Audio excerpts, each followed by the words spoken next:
Gifford has his ups and downs, good days and bad days, still developing, still learning. But always he is helped by a core of fine receivers who are led by that man, number 82, Duriel Harris. So Miami is solid on offense, both in the passing game and the running game, too. The Miami defense has become a legend in the National Football League. It is spearheaded by A.J. Dewey, the great linebacker. Dewey, wearing number 77, has everything: speed, range, pursuit, and tenacity. He can undo an offense single-handedly.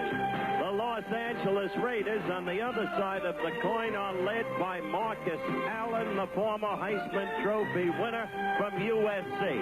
This young man is a truly great all-purpose back, running, catching, blocking too if he has to, for that matter, and sometimes you have to gang tackle him to get him down.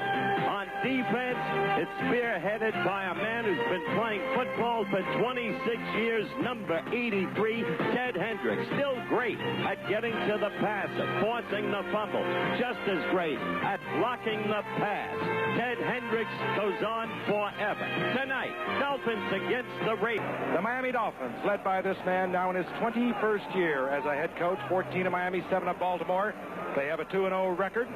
They have defeated Buffalo and they defeated New England, and they will go up tonight against the Los Angeles Raiders, who are also 2-0. They beat Cincinnati in their opener, and they beat Houston a week ago last Sunday. Tom Flores used a quarterback for these very same Raiders up in Oakland. Hello again, everyone. I'm Frank Gifford along with Howard Cosell and O.J. Simpson, and we anticipate a crowd of some 55,000 tonight. But it's 6 o'clock Pacific Coast time and 6 o'clock in Los Angeles, and you're in danger of gridlock, and so I'm sure a few of the fans will be arriving late. As you can see, Miami on your right is set to kick off. Dropping deep will be Greg Pruitt and Clee Montgomery. Greg Pruitt, former Cleveland Brown, who came to the Raiders a year ago, used to do a lot of punt return and kickoff return duties with the Cleveland Browns, and they resurrected that a year ago, and he's performed very well. This is Uwe von Schamann on a roll as the field goal kicker of the Miami Dolphins, set to get the proceedings underway. The 2-0 Dolphins against the 2-0 Raiders in this young 1983 NFL season. Von Schamann drills it deep to Clee Montgomery, and wisely Greg Pruitt moves across and tells young Clee Montgomery to stay there. And here comes the quarterback, Jim Plunkett, who's had more comebacks than Billy Martin coming out onto the field. He leads the Raider offense, an offense that, while it has not been explosive in the first 2 games, is noted for its explosiveness. They'll take the risk. They like to go with the bomb, and the man that can hang it up is Jim Plunkett. The deep man on the outside, of course, is Cliff Branch, and one of the great ones to come into this game, who performed so admirably for the Southern California Trojans right on this very same field as their Marcus Allen working behind this line. And a good one it is. The Raiders have always felt that they wanted size in their offensive line, and they have it. They have a little weak spot on the right side perhaps tonight. Mickey Marvin, a fine right guard, is not expected to play. In his place will be Steve Sylvester, the veteran from Notre Dame, who plays all the positions along the line.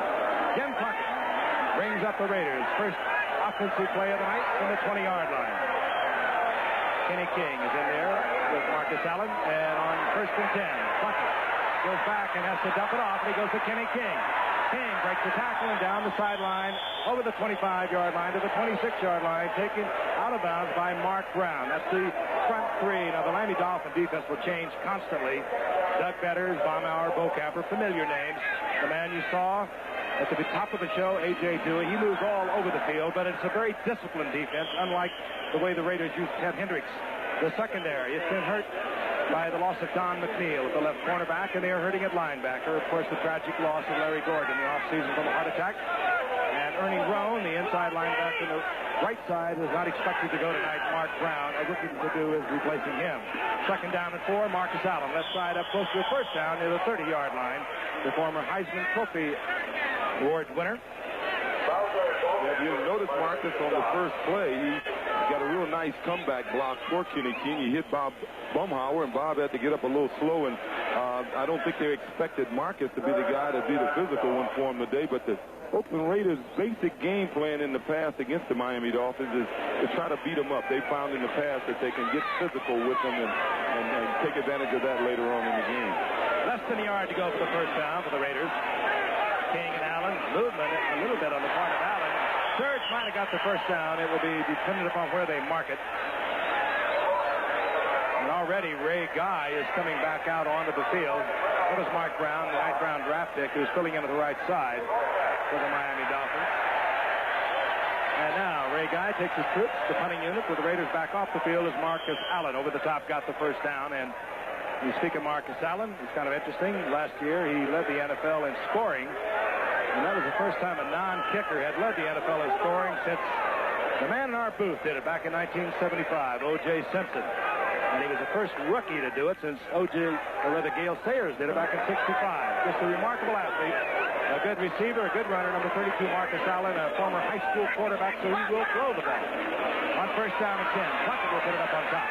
And wide open is Barnwell, the speedy outside receiver, out over the 40-yard line to the 43, wide open back there.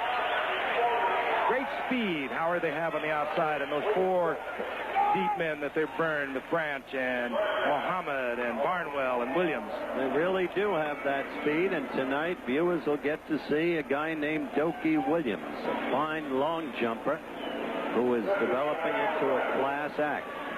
Meanwhile, there's Barnwell. He's come along very well. Remember the night he took the big bomb from Mark Wilson?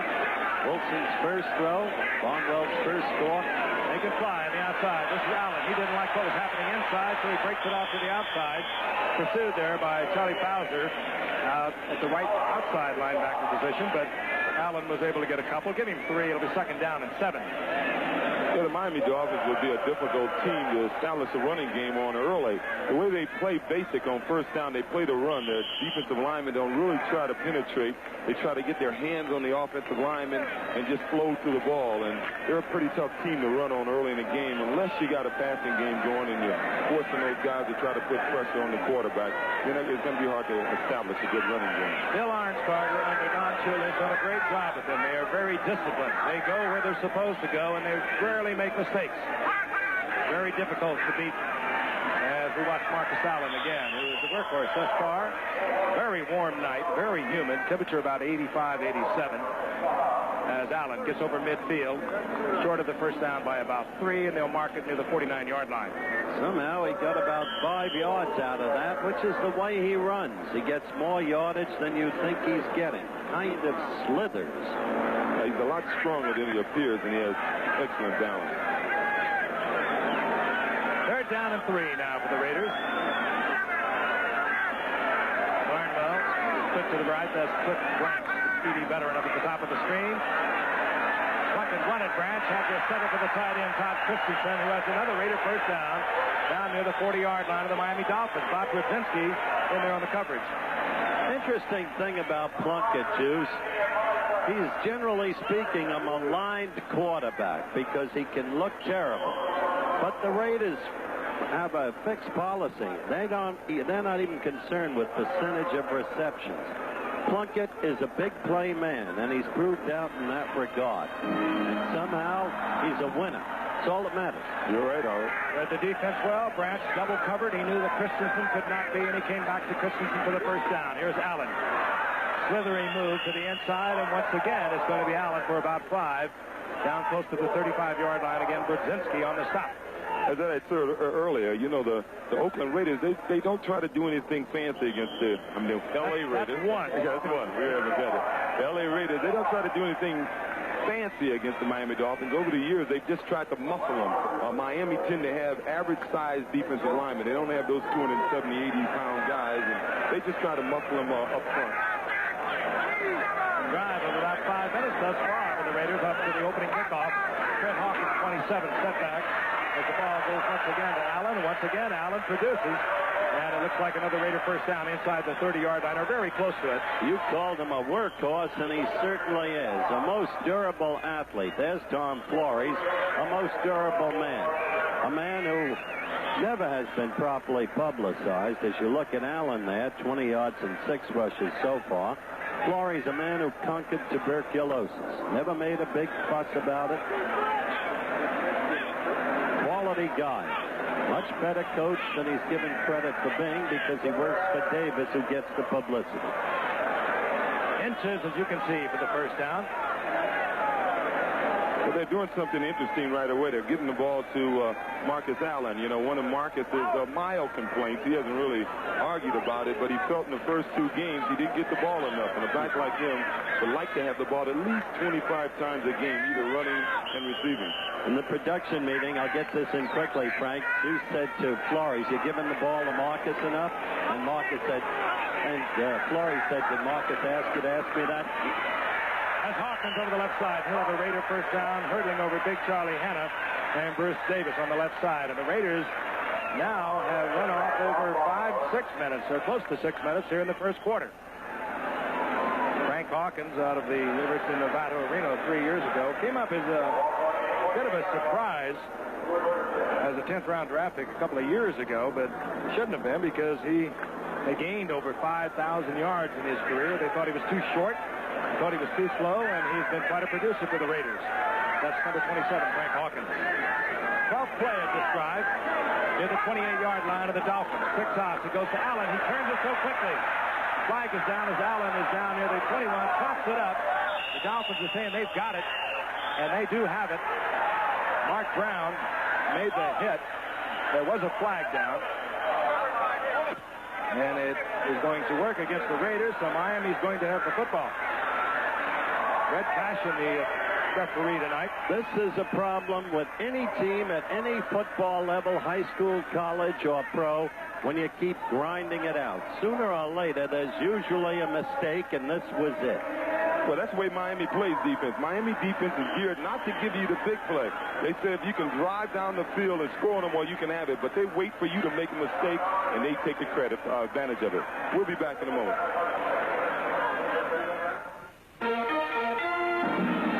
Blackwood of the Blackwood brothers collected the fumble for Marcus Allen, and Miami has the football following a 6-minute and 15-second drive by the Raiders. The Dolphins now at their own 19-yard line. The quarterback, of course, David Woodley, out looking it over. That's Nat Moore, the veteran wide receiver, in motion. Andre Franklin pulls ahead for about 3 yards. It'll be second down and 7. Let's take a look at this offensive unit. David Woodley, of course, out of LSU, a bit of a surprise when he came up a few years ago as an 8th-round draft pick. There he is. Howard said it at the top of the show. He can have spectacular days and nights, and others that are not so spectacular. And there it is, the skill positions, if you will. Now over at right tackle, Roy Foster is in there for Eric Laxo. Roy Foster, of course, one draft pick by Miami a year ago, played his collegiate football right here in the Coliseum. Second down and 7. Marked close to the 23-yard line for the Miami Dolphins. Franklin breaks back inside, looks for the first down marker, gets up very close to it, perhaps a little short. Will meet the defensive unit of the Oakland Raiders, or excuse me, that's one for me, the Los Angeles Raiders. 3-man front, of course. It'll change considerably. We'll see a lot of Greg Townsend, a rookie out of Texas Christian, and a rookie from Rutgers named Pickell. The linebackers, what can you say about Ted Hendricks?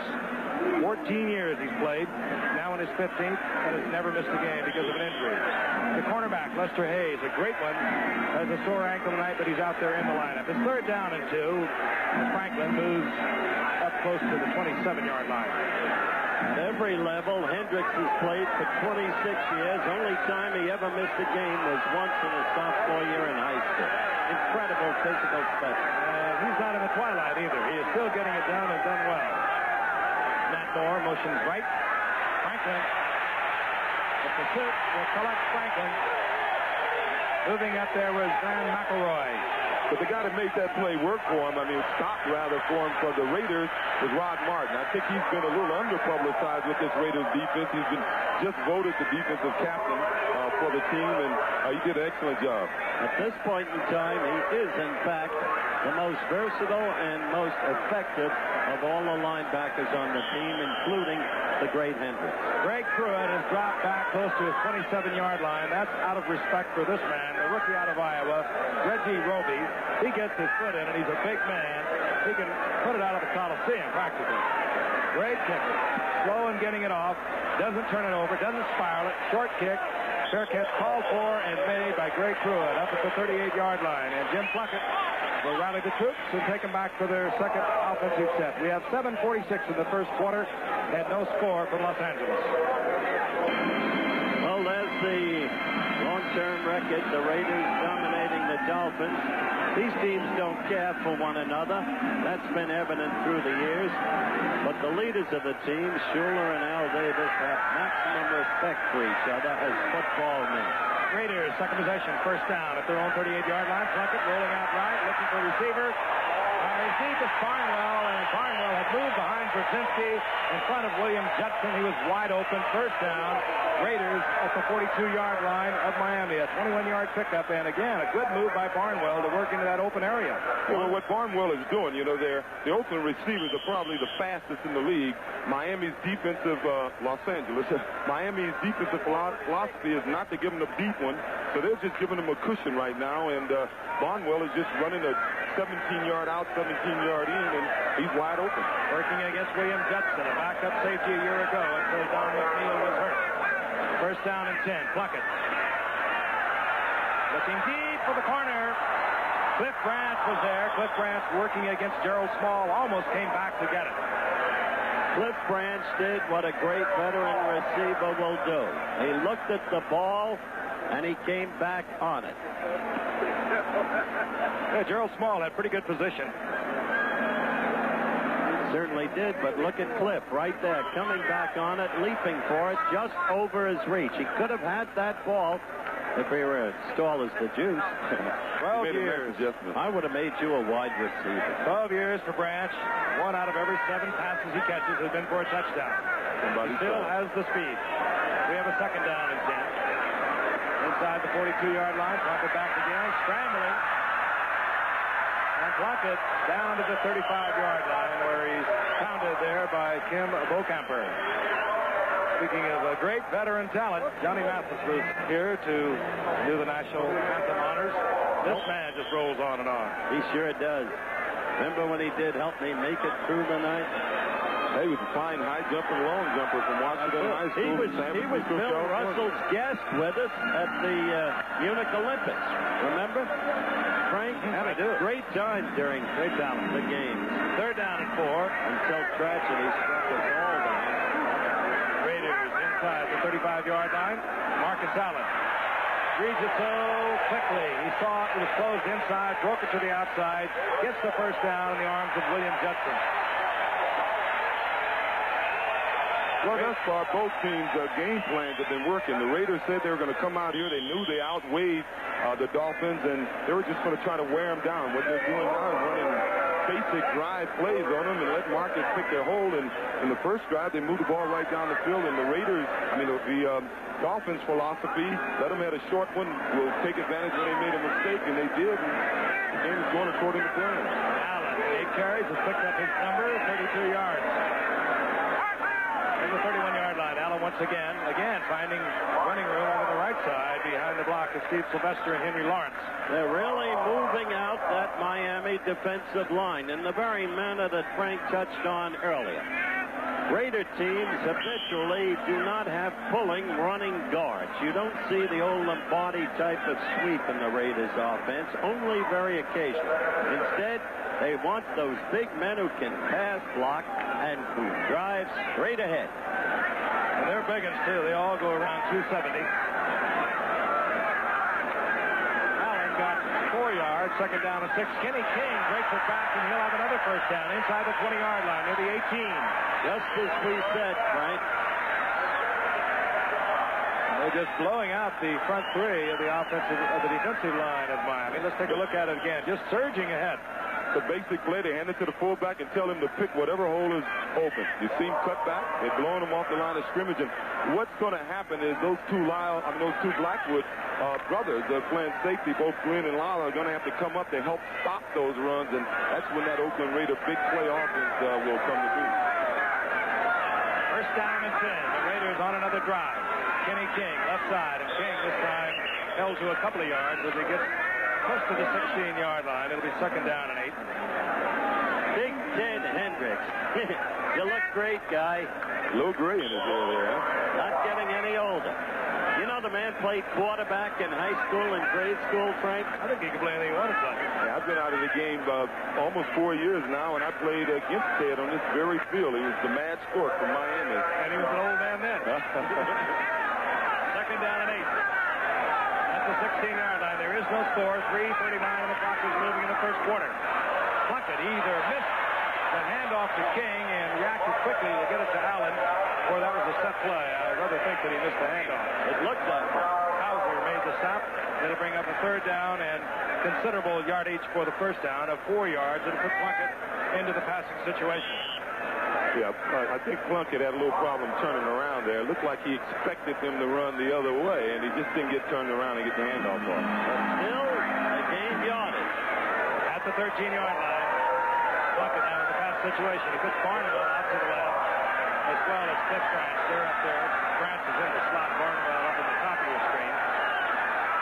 Plunkett, a lot of time trying to get to Christensen. Will have pass interference, I do believe, as Glenn Blackwood was in a shoving, pushing contest with Todd Christensen on the sideline. I'll tell you, they got Christensen. Yep, you're right, Frank. They got Christensen virtually for nothing. And he's become one of the stick-out tight ends in the league. Another big play man. This is just immediately after the foul was committed, I do believe. Flag is just flying there, as you saw. Blackwood got himself positioned in front of Christensen, and then... Well, as you know, Todd Christensen was a running back up at BYU. They liked the way he caught the ball, and they thought he had the size. He ran good patterns, that he'd make a good tight end, and they had a mark for a tight end. Of course, you'll remember it was the Cowboys who drafted him number 2, wasn't it? Second-round pick as a running back. Giants had him for a cup of coffee, and then the Raiders, who had looked at him as a tight end to begin with, got him, and that's where he's playing. A little bit of technical problems here with the scoreboard clock. They're trying to work it out on the field, and we'll look once again at Jim Plunkett, who had that Cinderella season back in 1980. Former Heisman Award winner in his own right back in 1970 and Rookie of the Year in 71 in New England. We'll be back in a moment. Tonight, you'll see... Well, they have rearranged things. The clock is now functioning once again. 2:55 remaining in the first quarter. The Raiders' first down goal to go, 3-yard line of Miami. No score here in the first quarter. Hawkins over the right side behind Dalby, and Sylvester into the end zone, and this time the Raiders' drive pays off. It began at the 38-yard line on a poor kick from Roby, fair caught by Pruitt, and the Raiders using Allen most of the way, and then collecting the pass interference penalty at the 3-yard line took it in. We'll have Chris Barr now for the conversion. This certainly isn't a gimme. Chris Barr has been having a lot of trouble kicking the ball. He missed a couple of field goals last week that he should have had easily. He's got the thrill back in the conversion for them. Well, it got through the upright in a peculiar way. There's the man. They put him in the end zone. That's Frank Hawkins, the third-year man out of Nevada at Reno. We'll be back in just a moment. Holden Walker has not been able to break one this year, but you remember him from the Super Bowl. He set a Super Bowl record. 4 kickoff returns, 190 yards. He took one for 98 yards just before the half. Chris Barr to kick off, and Walker awaits. Barr hangs it high. Walker, decision time? No, he'll stay in the end zone. And Miami will have their second possession. It'll be out of their 20-yard line following the touchback.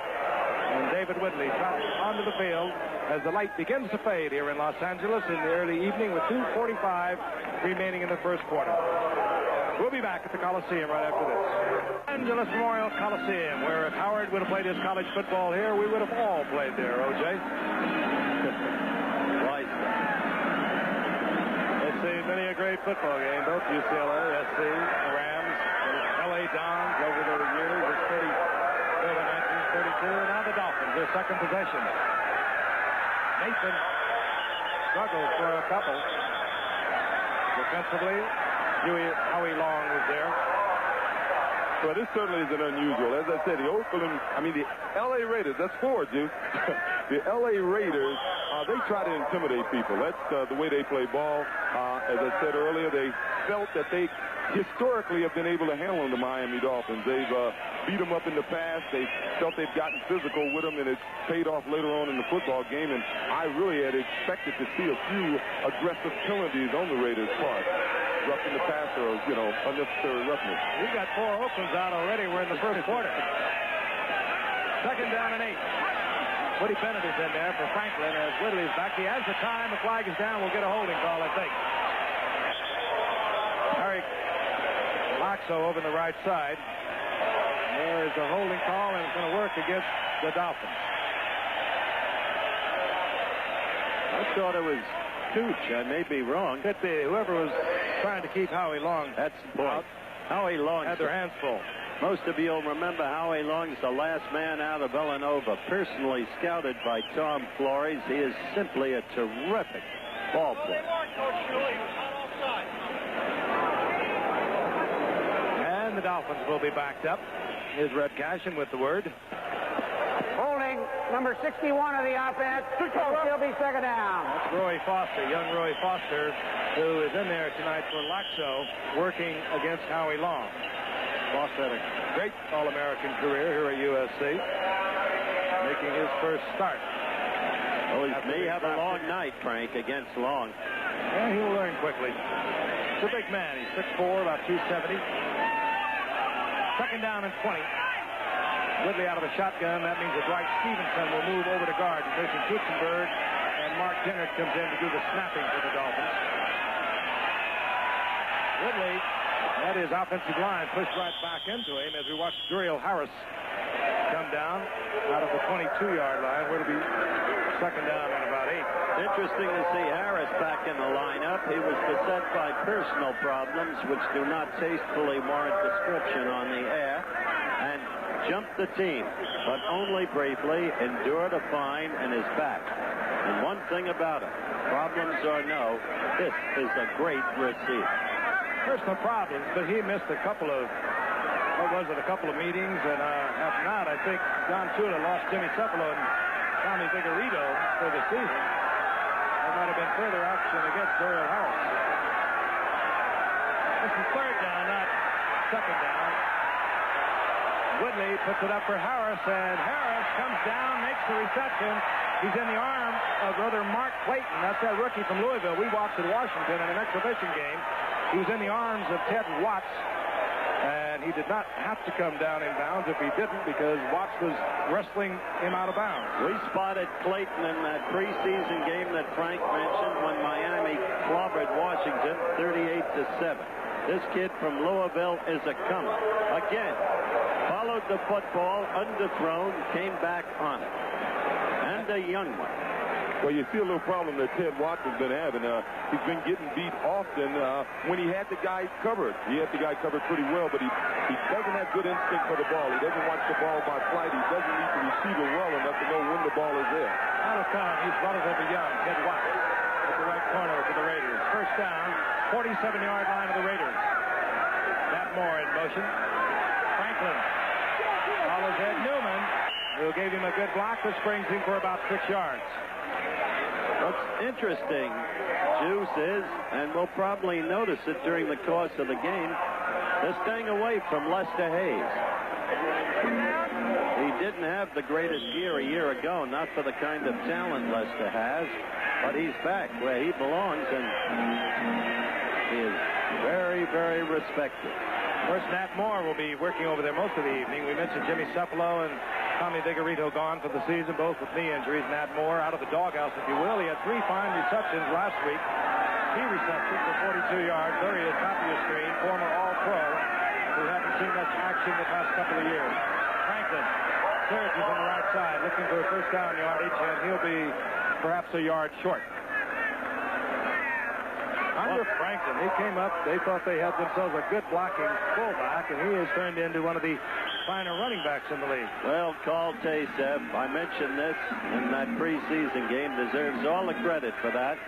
He was sent out to scout a different running back, and he came back and said, the man we want is Franklin.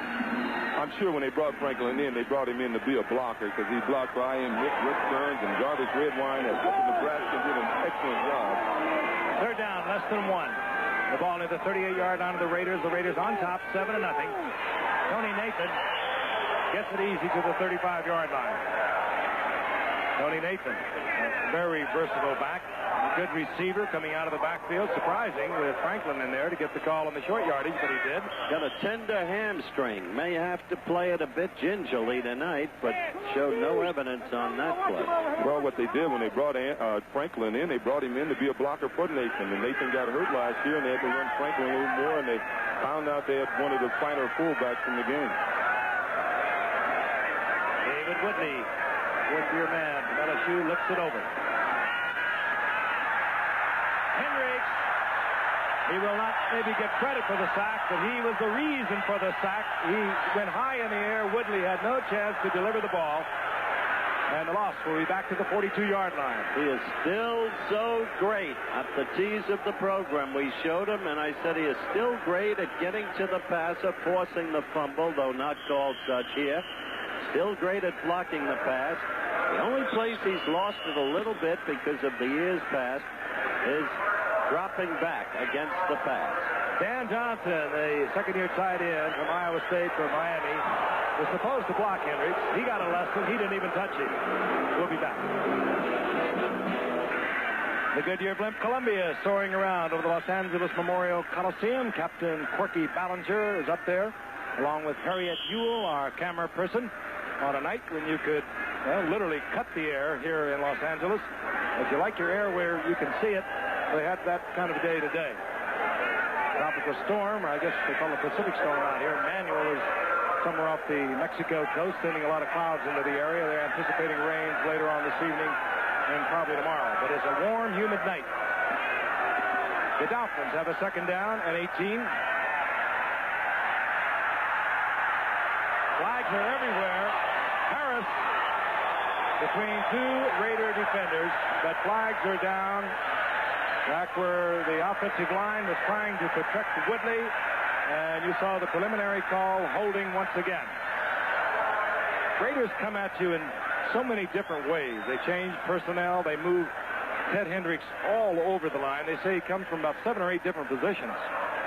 I'm sure that holding penalty is going to go against a Greg Townsend, number 93. You know, when the Raiders get a team in a passing situation, they bring in 2 rookies, number 71, Bill Pickell, and Greg Townsend, number 93. And these guys, they think are going to be their Holding during the pass. Number 61 of the offense. Still second down. Roy Foster now has 2 holds. Said he's going to have a long night. Watch it right there in the middle of the screen. These rookies are excellent. They think they're going to be their linemen of the future, and when they get into a situation where they don't have to worry about the run, they're probably as tough as any team in football right now. Raiders now with the 4 down linemen. That means Townsend is in there, the rookie from Texas Christian, and the rookie from Rutgers, Bill Pickell. Second down and a whole bundle for David Woodley. He's under pressure again, gets it off underneath this time.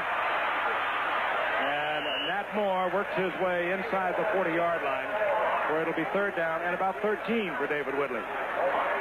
Pickell, a young man from Rutgers, is a special delight of Tom Flores. He talked about him with unremitting praise at the production meeting today. They're the first quarter stats. You see the domination in first downs and right down the line for the Raiders.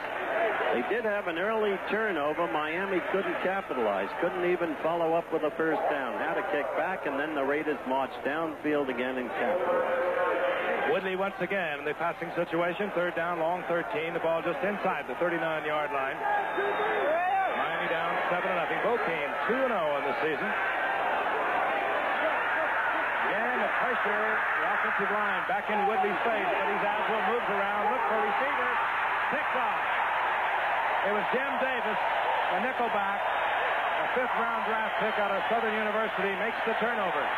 Woodley tipped that play with his eyes, and Davis read it all the way and was just waiting for him to throw it. Yeah, he saw him trying to tell Nat Moore to scramble a little bit. He wanted Nat Moore to go to the middle of the field, and Davis watched him all the way, and Davis went to the middle of the field and makes the interception.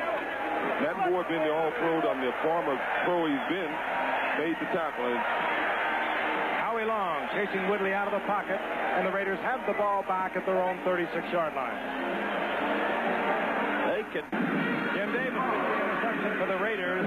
We saw him against San Diego. Quick one off and go 52 yards for a touchdown a year ago. Very opportunistic young man out of Southern University. And the Raiders have a first down and 10 at their 36-yard line. They have a 7-0 lead. Early moments of the second quarter here in Los Angeles. Plunkett will go down, and he tries to out of the ball. And they're going to say the whistle had blown as A.J. Dewey rained on Plunkett. He put the lateral to Kenny King with the whistle had blown. And the loss will be back inside the 30-yard line. Take a look at it from the end zone. It looked like they had a stun on, and I think Dewey beat Henry Lawrence. Kenny King didn't get over there to help out. Well, Jim shouldn't have thrown that ball. He should know better than that. And that was what we saw Dewey doing in the very tease of our program. 28-yard line for the Raiders. Credit Dewey with the sack. Second down at 18. Marcus Allen. Raiders going back to what was working for them, and Allen gets up close to the original line of scrimmage, where it'll be third down and 11. I want to remind you, coming up Saturday, college football at its finest right here on ABC. It'll be live at 12 o'clock Eastern Time. Regional college football, West Virginia against Boston College. A battle of top quarterbacks.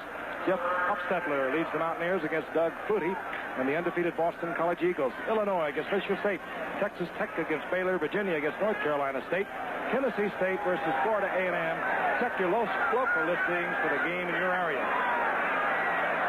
Third down and about 11. Raiders just at their own 35-yard line. Plunkett back again, feeling pressure again.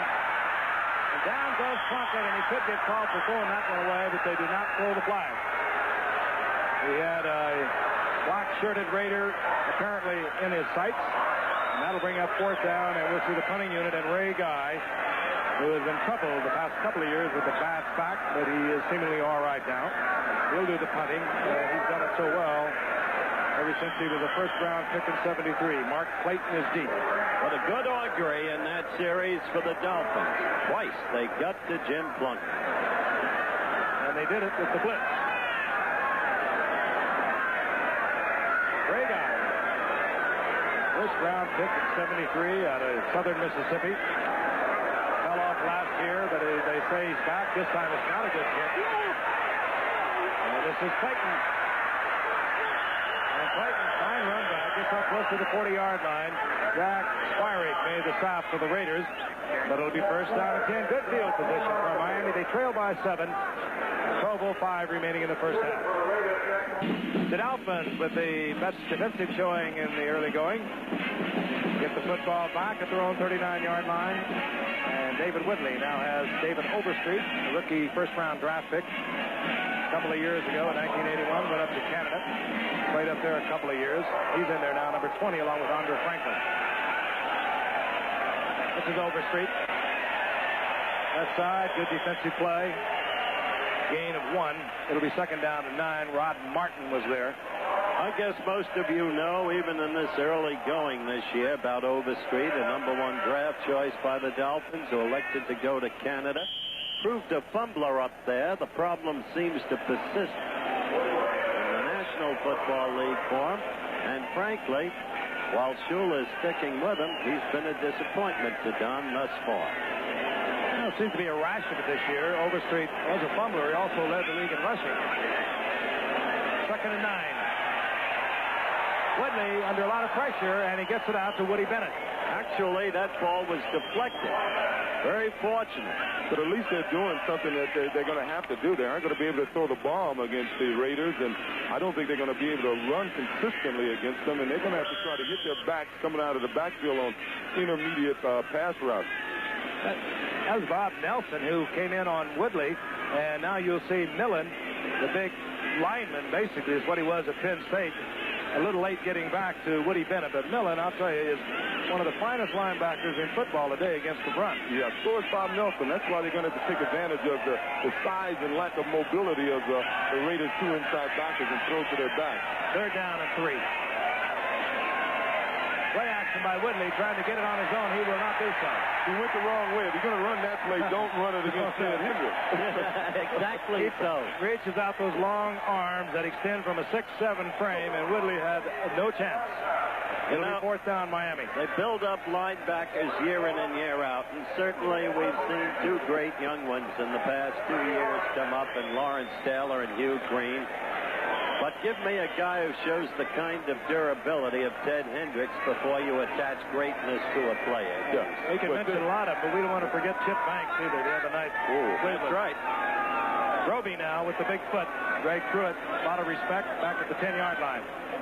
This time Roby really puts it up.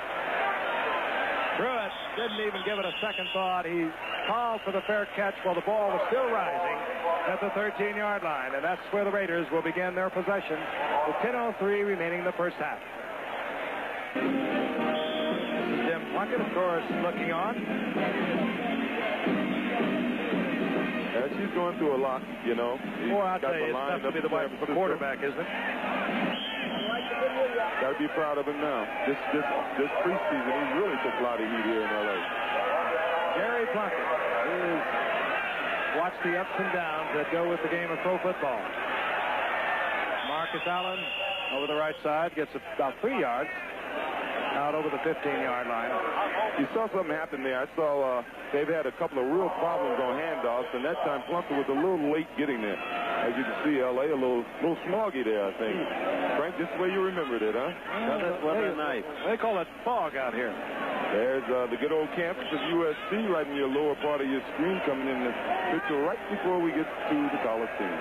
By the way, Baumhauer closed that hole quickly and effectively on that last rush. Second down and 3. Kenny King. And down goes Kenny King. Gain of a yard and a half, and the Dolphins are toughening up. Jim Bocamper, the former all-pro linebacker, who now works as a defensive end, but still operates on many occasions as a linebacker. They certainly are toughening up. And with Bill Arnsberg on the sideline, you knew that they'd make some adjustment. Whatever they have to do, they do little things. You don't see them from up here, but they're effective down on the field, taking the one who lost to the Dolphins as much as I have. Third down, passing situation for Plunkett, or it should be. Pressure again on Plunkett. He has to roll out. Wide open. Christensen, the tight end. And Christensen, who worked himself into an open area when he saw Plunkett in trouble, gets the Raider first down up at the 45-yard line. And that's why Plunkett, despite days when he looks so poor to so many people, is really so good. He sees back. Here comes A.J. Dewey. Runs him out of the pocket. You know, Plunkett is just, he's got a lot of criticism. They say he can't run, but he's really a heck of an athlete. He runs 5 miles a day, 3 days after practice, and he was a 4-time high school wrestling champ. Yet that play did show the tenacity and pursuit of A.J. Dewey, and Jim felt him there. First down and 10, 45-yard line. Hawkins in motion. This is Marcus Allen.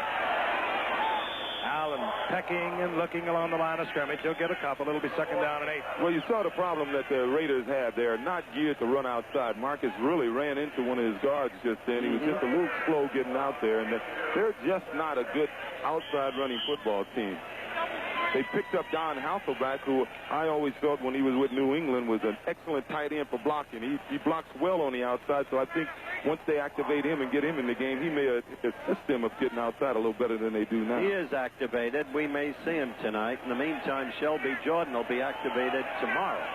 47-yard line, first down and 10, or rather second down and 8, and Plunkett back under pressure again, and this time he will go down, and it's Doug Betters, and Doug Betters gets his 6th sack, I guess, of the season. He's leading the NFL. Yeah, he's become amazing. We're going to pause 5 seconds and allow our stations along the line to identify themselves. You're watching Channel 47, KJEO Fresno. Betters gets the sack. Back close to the 40-yard line, where it'll be third down now and 16 for Jim Plunkett.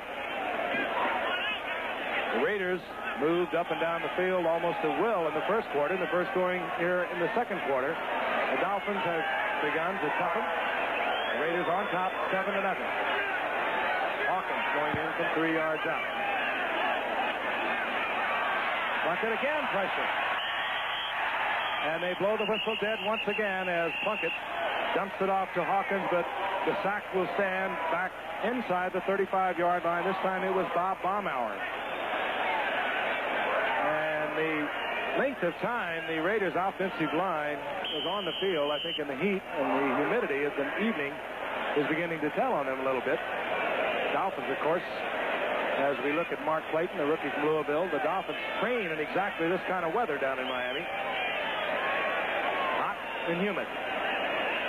Raiders may rue the fact that they couldn't get more points on the board while dominating the game, the way Miami's coming along. They had a 6-minute and 15-second drive, and they got nothing from it. Clayton. And Clayton is taken close to the 20-yard line. Otis McKinney and the Raiders are so good on their special teams. So Miami will begin at their own 20-yard line, following a 45-yard punt from Ray Guy, and we'll be back in just a moment. Gifford with Howard Cosell and O.J. Simpson, who worked his way to a Heisman Award at this very same field where we're watching the Dolphins against the Raiders tonight. One of these teams will not be undefeated in all probability when the night is over. The winner will join the Dallas Cowboys as the only other undefeated team after 3 weeks of NFL play in '83. On 1st and 10, Overstreet, left side, and finds a big opening. High steps it through and gets the first down out over the 30-yard line. McElroy made the stop for the Raiders. Let me tell you, Overstreet almost broke that. Well, that's why they brought him. They need that breakaway runner. Tony Nathan is a good back. He does a lot of good things. He averages, when he's healthy, over 5 yards a carry, but he can't do this. Look at the guy pick his way through and explode. Hey, that was good blocking out in front. They set up a little wedge, if you will, and he popped right through it, gets the first down, close to the 32-yard line. Kuchenberg out there. Newman was out there. That's the tight end. Dan Johnson. Been a very happy note for Don Shula in training camp. And Rod Martin takes David Overstreet. And Ted Hendricks. But Rod Martin's been doing it a long time. He's been voted defensive most valuable player by his Raider teammates. And, of course, this year, for the first time in 4 years, Ted Hendricks is not the defensive captain.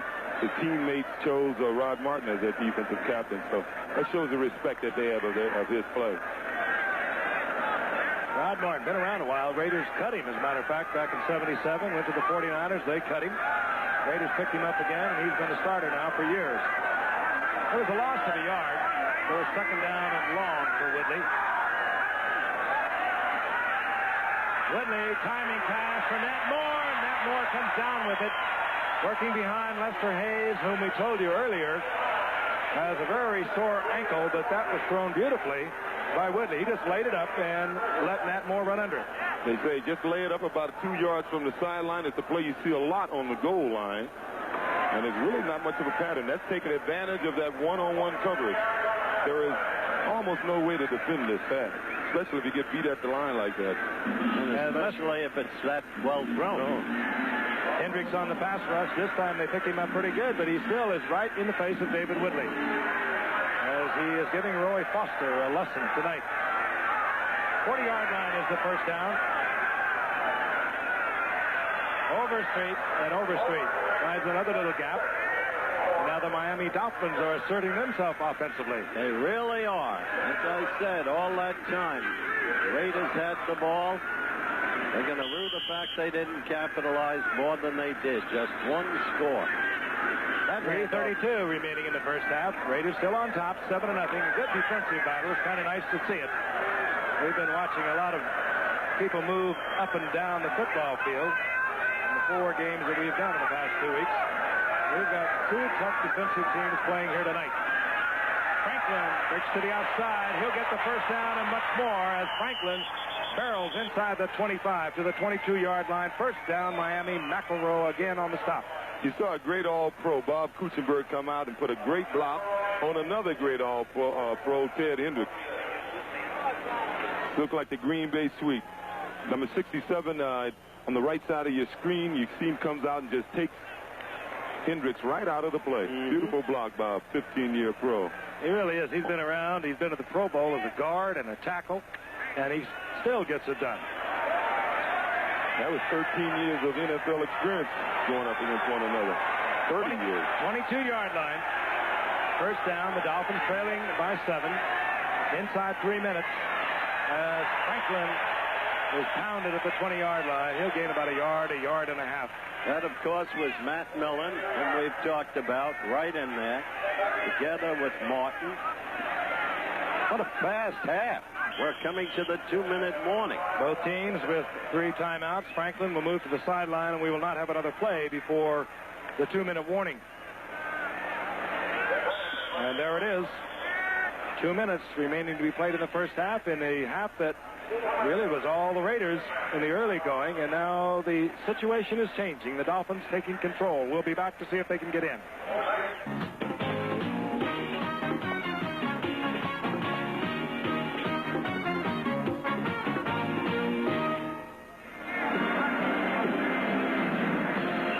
Drive began at their own 20-yard line. They have moved to the 20-yard line now of the Raiders. It's 2nd down and 8. 2 minutes remaining in the first half. The Dolphins have 3 timeouts. Sun slowly slinks out of sight over Santa Monica, I believe that is. Yeah. Head for a wide. 2nd down and 8. Big play on this drive. The pass, David Woodley to Matt Moore to pick up 21 yards. Franklin and Overstreet remain the setbacks for Miami. Whether Woody Bennett is in there now. Woodley looking for a receiver, and he fires, and Lester Hayes is there. It's Matt Moore who says that he was pushed out of bounds by Lester Hayes, which might have been the case, nevertheless ruled incomplete. As you can see, Matt is coming back for the ball. Lester was inbounds when he kicked him out here. Hey, he had reason to complain. Oh, it looks like he got his toes down to me. He didn't need his toes down if Hayes pushes him out. That's correct. And Moore, you can't ever second-guess Don Shula, but Moore was such a great receiver. I can understand his resentment when he was benched for Jimmy Cephala, who, of course, is a fine player and younger. At a 3rd down and 8, and a little bit of confusion on the part of the Dolphins as we move to the shotgun. Dwight Stevenson moves to guard. Gifford is the snapper. That one batted into the air, and a flag is down, and we could have another holding call against Miami. As Roy Foster, once again working against Ted Hendricks, was being pushed right back into the face. Actually, it was Foster against Townsend. And Townsend had taken Foster right back into the face of Woodley. Let's look at that reception again that was called out of bounds. He's clearly in the air when Lester Hayes hits him. And as you say, it's immaterial if his toes got down or not. That looks like a good reception.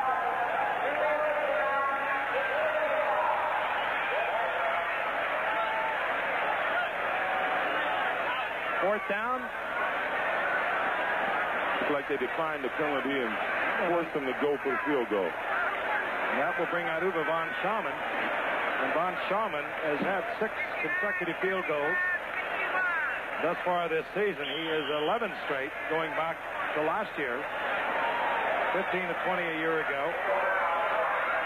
John Scott, who signed his contract September the 5th, will be the holding on a 37-yard effort by von Schaumann.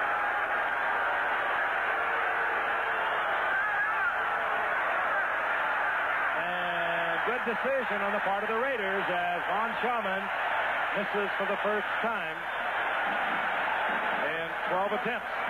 That's a rare thing. You'll remember Uwe von Schaumann's greatest field goal ever with just a couple of seconds left is Oklahoma, where he went beat Ohio State.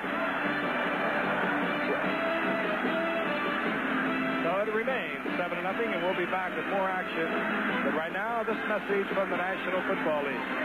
Stay with us. We'll be right back. The preceding announcement was brought to you by the Dolphins in Blackwood and, of course, the National Football League. The Raiders on top 7-0. They scored in the first quarter, a 3-yard touchdown by Hawkins. First down and 10. They move from their own 20-yard line, and this is Marcus Allen doing his thing as he ambles out for a first down near the 35-yard line. Well on his way to 100 yards and more for the night. A remarkable ball player. Well, 66 yards already, Juice. Yeah, they did an interesting thing. He was running the ball real well early in the game. They went right down the field. He coughed it up, and he didn't see the ball for almost a quarter, you know? Raiders have called timeout. They have 2 remaining. Let's take a look at some action from yesterday. All right. San Francisco at St. Louis, 49ers first series, first quarter. Watch Joe Montana out of Notre Dame. He's got a great arm. He's back in Super Bowl form of 2 years ago. The heave to Freddie Solomon, number 88. Touchdown, 69 yards, 7-zip Niners. Second quarter, the score 14-7. Neil Lomax from the shotgun. Pass intercepted by Dwight Hicks. We've told you about that great Niners secondary. Hicks, one of the great 4. And bang, in for the score. The Niners 42, the Cardinals 27.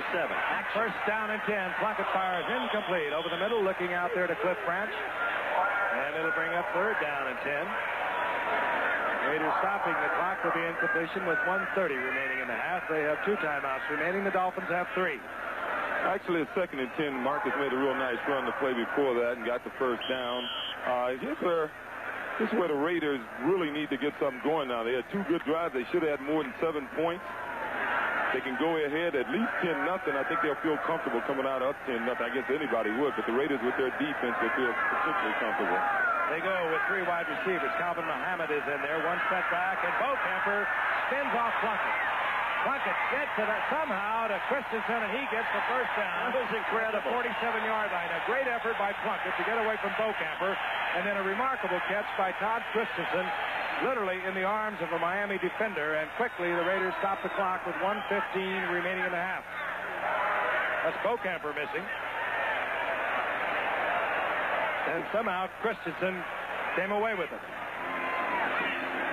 He just continues to get better. They moved him, that tight end, 2 years ago, and he had a spectacular season a year ago. So we have timeout here at the Coliseum, 1:15 remaining in the half. And again, a reminder, college football on Saturday, right here on ABC, 12 o'clock Eastern time.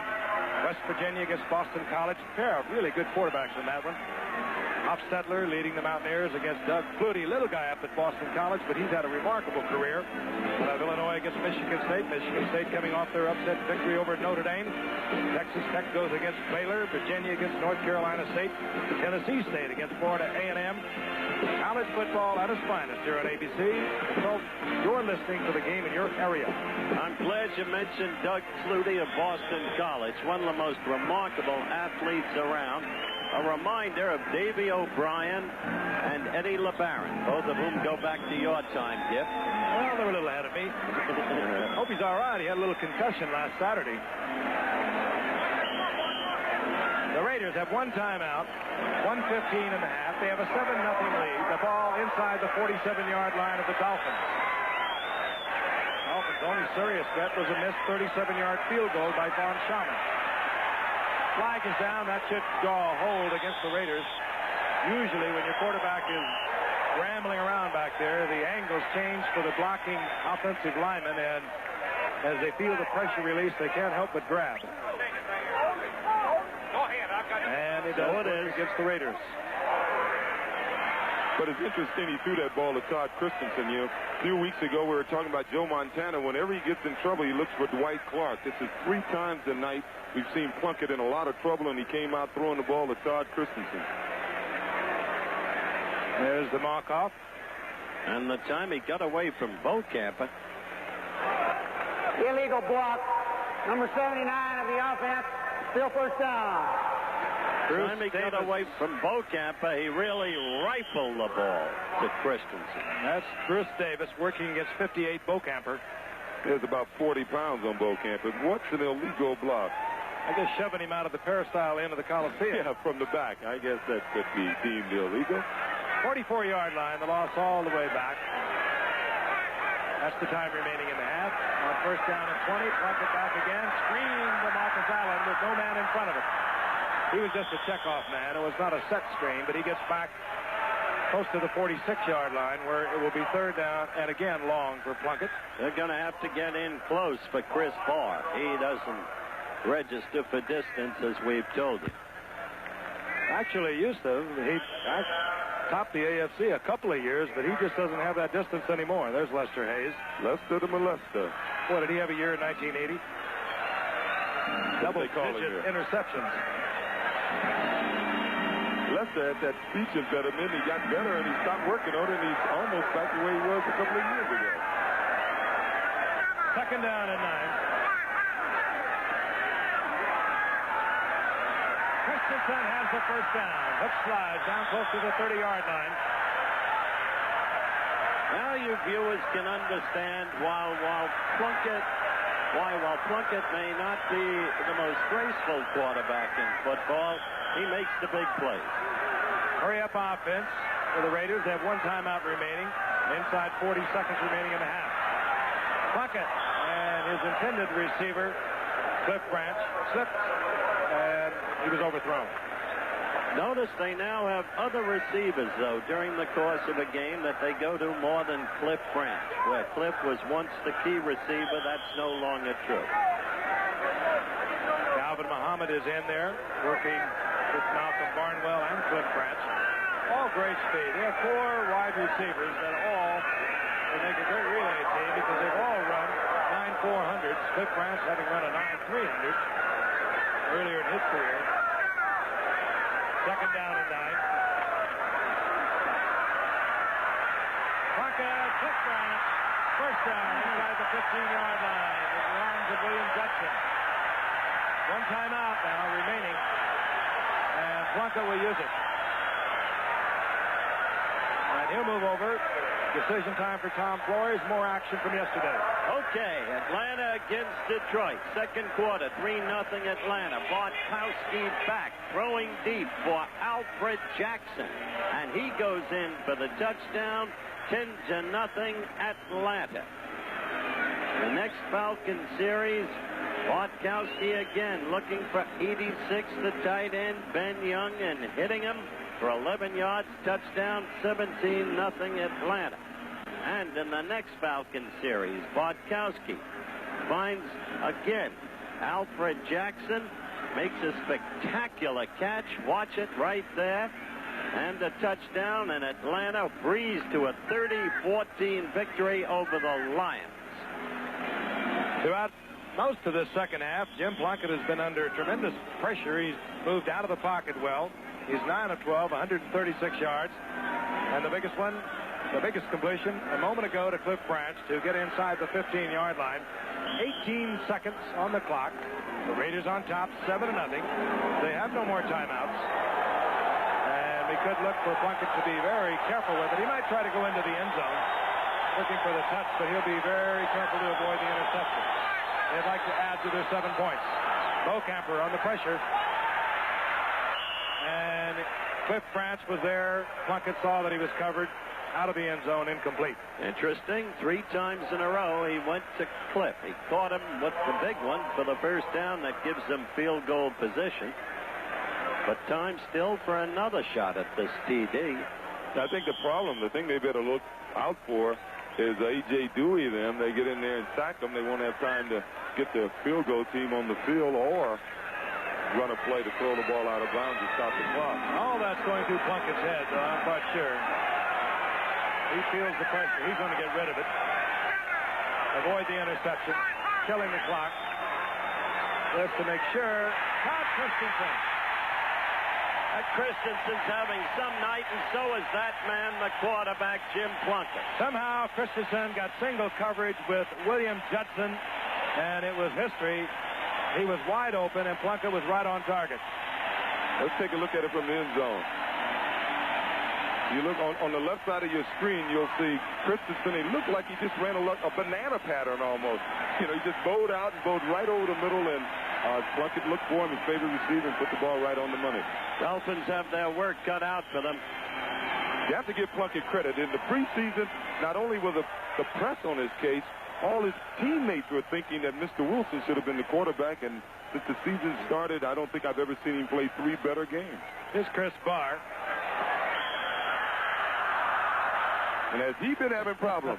Chris Barr, I said earlier, he's put the thrill back in the conversion. That could be a very significant missed conversion. Certainly. Instead of leading 14-0, we have a 13-0 lead with 9 seconds remaining in the first half. And there's Todd Christensen, we told you earlier.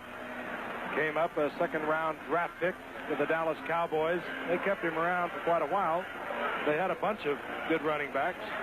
They let him go. The Giants took a look at the Brigham Young youngster. Raiders picked him up and made a gradual conversion to a tight end, and he's one of the finest around now. He's got to be feeling pretty good. It's no secret the Raiders were pretty high on Derek Ramsey. They really didn't want to lose him, but to get Shelby Jordan, they felt it was worth it, and Christensen may be feeling a little secure now that the job's his, and he's certainly showing that he rates it. He's having a terrific night. 9 seconds remaining in the half. Well, no one scored a whole lot of them. The Raiders haven't scored a lot either. Dolphins have been strange. Their 2-0 record coming into this. They beat Buffalo 12-0. They had little or no offense. Woodley throwing for 26 yards. And then a week ago last Sunday, they beat New England with a tremendous offensive showing, 34-24. And they've played two distinctly different games coming into the night. Chris Barr drills it along the ground to Fulton Walker. Really smacked at the 20-yard line, falls forward. Time for one play for the Dolphins. Kickers, they live a strange life. There could be no more exhilarating moments of kicking a winning field goal, and there can be nothing lower than missing one. Well, you said they live a strange life. I think that could be because majority of them are sort of strange. You know, if you had the players around the league, we had a few kickers in Buffalo to pay pittance for being late for practice or late for team meeting. The coaches used to threaten having them room with the kickers on the road game. I forget who the kicker was. Said would be tired, so I'd still be kicking if the passport control laws were a little stronger. On 1st and 10, a clock killer for the Miami Dolphins as Andre Franklin picks up 3 or 4 yards. Time expiring. And we have a 13-0 lead on the part of the Raiders over the Dolphins. Of course, we'll have our halftime highlights after this message and a word from our local station. Your first half. Back live at the Los Angeles Memorial Coliseum. That's the moon as it looks is hovering over the Coliseum in L.A. We'll be ready for second half action coming up very shortly. The Raiders on top of the Dolphins 13-0. We'll be back in just a moment. Played stickball in Brooklyn. And who played at the L.A. Coliseum?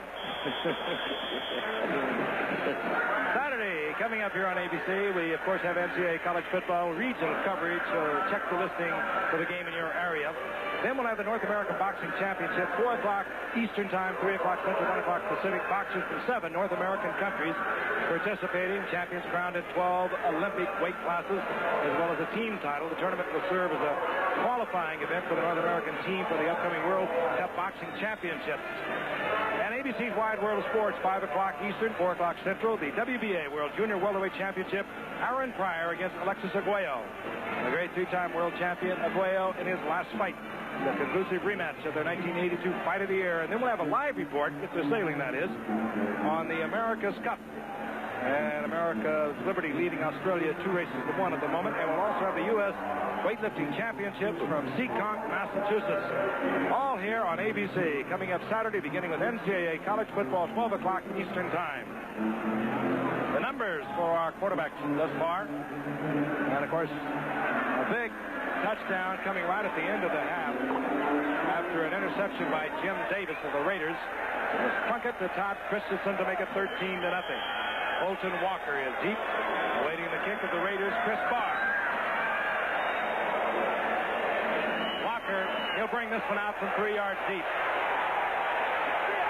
And he's met right at the 15-yard line. Down he goes, hustling there for the Raiders.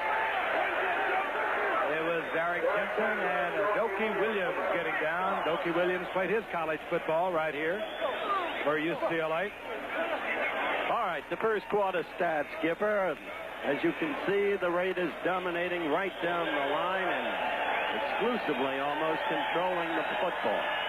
And the domination was lessened in the second quarter But still, the Raiders playing it very, very tough. The action now, and Gifford.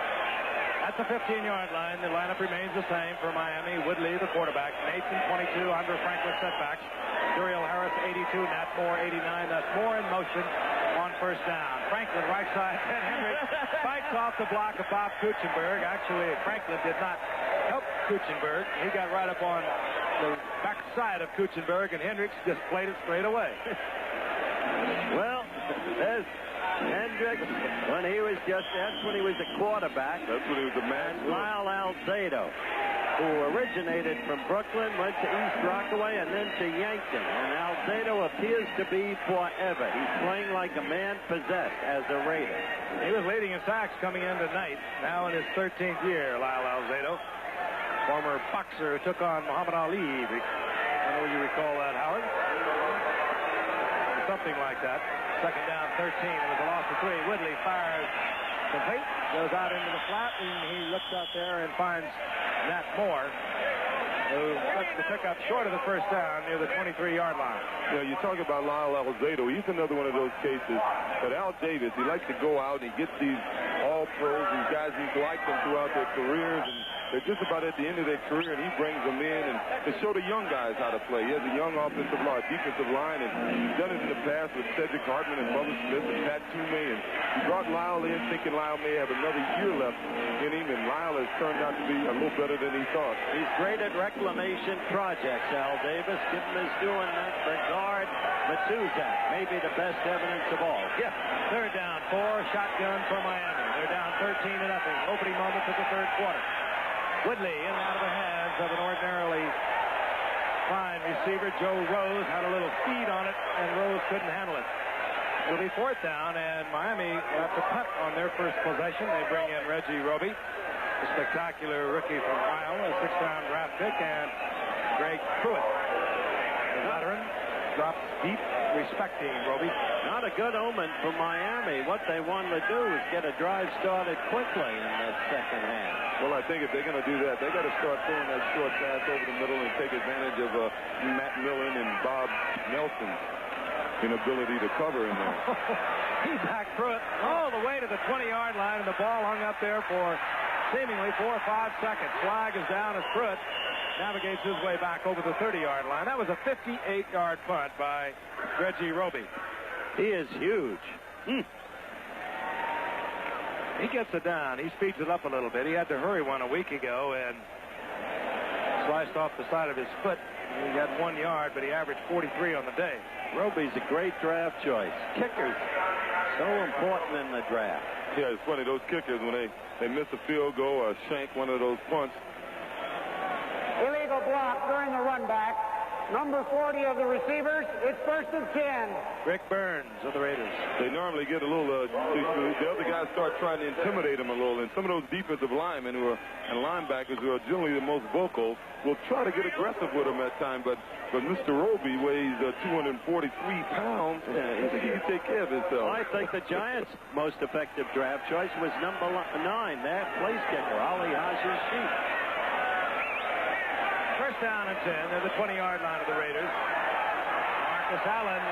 Allen somehow exploits a little bit of an opening for a big gain. A 7-yard pickup out near the 28-yard line. You believe the way he got through there, Giff? He does accelerate. I don't think, O.J., that he has, I don't want to put you on the spot, but he doesn't have that 9.3, 9.4 speed that you guys have had, but he does so much with what he has. Yeah, and he's not that slow now. He just doesn't have the blazing speed, but his balance is what does it. He has good eyes. He sees the whole field and he reacts well. Give him 8 yards as they mark it just inside the 29. It's 2nd down and 2 for the Raiders. Kenny King hustling, and I think he'll be short of the first down as they're going to mark progress just over the 30-yard line. Kenny King, of course, acquired 4 years ago from Houston. He had carried the ball 3 times for Houston in '79. They traded for him, as the Raiders generally do. And they brought him in. He gained 760 yards the next year. Had a spectacular debut against San Diego, I recall. 3rd and 1. Marcus Allen, short yardage man, Frank Hawkins. gets the number. He'll get the first down, and somebody gets the flag. This is a big call on which way this goes. That came in there like it even could have been a face mask. I didn't see all of the activities. I'd say normally it's a holding. And holding, they'll back up the Raiders. Big call. Means Raiders can't control the ball. Can't get a march underway. And they'll be put into the passing situation now deep in their own territory. Be interesting to see how they play Christensen now. You know, will they double him up or try to keep him Holding during the run. Number 87 of the offense. Still third down. Don and Hasselbeck in there on the short yardage play, recently acquired from New England. I would say he's holding. Well, arm wrestling. Not much you can do when they get the arm in there. Got a full arm lock on. Third down now at 11 facing Plunkett. Camper got back, no flag. And Plunkett will go down, sacked at the 10-yard line, and that'll bring up fourth down. And now Miami should have an opportunity to get good field position. Opportunity certainly beckons. Yeah. Look at this ISO on A.J. Yeah, but look at number 75. Yes, Better's in there. He just ran over his man. Actually, he didn't run over the man. Henry Lawrence, Mickey Marvin just pulled him down. You know, he went right over the top of him, put that pressure up the middle that gave Dewey a chance to make the play. Raiders need a big kick from Guy. There's Mark Clayton. Guy will be kicking from the end zone. Clayton for the Dolphins is up at his own 42-yard line. I expect Clayton sooner or later to make a big play. He looks like he's going to be a super player. Guy hits a beauty. Stays up there a long time. Clayton hesitated for a moment, realized he had to go for the fair catch. Beautiful kick by Guy. 51 yards, but a good hang time. Clayton forced to make the fair catch without the return at the 38-yard line. But good field position for Miami. They trail 13-0. Remaining in the third quarter, 51-yard effort by Ray Guy has given the football to the Miami Dolphins. First and 10 at their own 38-yard line. Both teams undefeated into tonight's play. Woodley looks at the 3-4 of the Raider defense that can turn into most anything. Woodley gets the ball out to Dan Johnson. His third reception in his NFL career. There'll be a gain of about 3 yards. It'll be second and 7. As A.J. seems he never has a bad game. Just a question of achieving greatness and sustaining it with him. That was a dangerous throw. Do you know that with the coverage that was there, Giff? It's sort of a slip-off on the part of Dan Johnson. Woodley hung it out there, and that pass could have been picked off. I would try to look for more things quick over the middle or in those cooking zones to take advantage of Millen and Bob Nelson's lack of quickness. Second down 7 for the Dolphins. Play action by Woodley. Fires it complete. Going out to Duriel Harris, and Duriel Harris has the first down. He's inside the 43-yard line of the Raiders. Duriel Harris doesn't have that great speed, but one of the most fluid receivers you will ever watch. There's the play action. Woodley trying to hold a linebacker, getting Harris behind him, and fires right in front of the corner man, Ted Watts. But he makes those great moves, and he has tremendous hands. And he has got to take up the slack this season for the Dolphins with the loss of Jimmy Cefalo and Tommy Vigorito. Both of them gone for the season. Maybe in the opening game of the season. On first down, Franklin, left side. And Franklin pursued and taken by Bob Nelson right at the line of scrimmage. He might have got a yard out of it. I agree with you that Nelson and Millen don't have the great speed, but they are. This is a very effective linebacking core. Let me tell you, they're football players. Bob Nelson, he was originally drafted by the Buffalo Bills. They said he had slow feet. He was cut by the Raiders. He was cut by the 49ers. And Al Davis said he was a football player, and he is a football player. He gets a chance to hit you, he'll tear you up. At Buffalo, we weren't playing a 3-4 at the time, and he wasn't that effective with 3 linebackers. But with 4 linebackers, he has less responsibility, and he's physical, and that's what the Raiders want. Good point. Woody Bennett now in the backfield, and the motion man is Mark Clayton. Clayton, that's a lateral. And Mark Clayton, the rookie out of Louisville, instantly realized that could have been Clayton throwing the ball deep, because there was a deep man downfield, Juriel Harris, but you have to catch it before you can throw it. A long yardage again for David Whitley. It'll be third down, and they'll mark it back now near the 44-yard line. Call it third down and 12. This Miami offense reminds me of their offense during the Super Bowl. They just didn't seem like they could establish anything, or they knew what to do. I don't know if it's Whitley or what, but there's just some spark missing. Close to the 45. So third down, 13. Shotgun for Whitley. Whitley trying to get out with a timing pass to Mark Clayton. Mike Davis, good coverage, incomplete. Fourth down. Miami will have to turn over once again. Another dangerous throw, Frank, because had Mike Davis picked that off, bang, bang. It's almost like a fight now. It seems as if Oakland has measured them, you know. Third or fourth round looks like they got him just about measured now. An interesting statement. Yes, you're right. There's Reggie Robbie. His last effort, a 58-yard run. This time I presume he'll be looking for a corner or to kick it very high and get the coverage down under.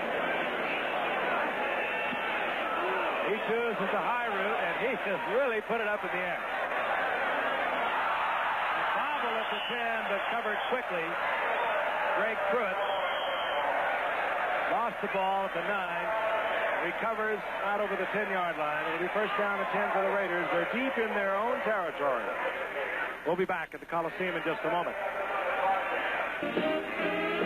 All right, Major League Baseball, the National League. Phils lead Bucks by 2. Mets got 2 in the bottom of 9th to tie. Went on to win. What a victory over the Bucks. Phils beat the Cubs. Forget about the defending champion, St. Louis Cardinals. Houston leading Los Angeles, and San Diego leading San Francisco. L.A. doesn't want the pass. From the 11-yard line, at first and 10, Marcus Allen surging ahead. A flag is down, as you can see. And Allen is surging behind that big offensive line. Gets out to the 15. But the Raiders once again called for holding.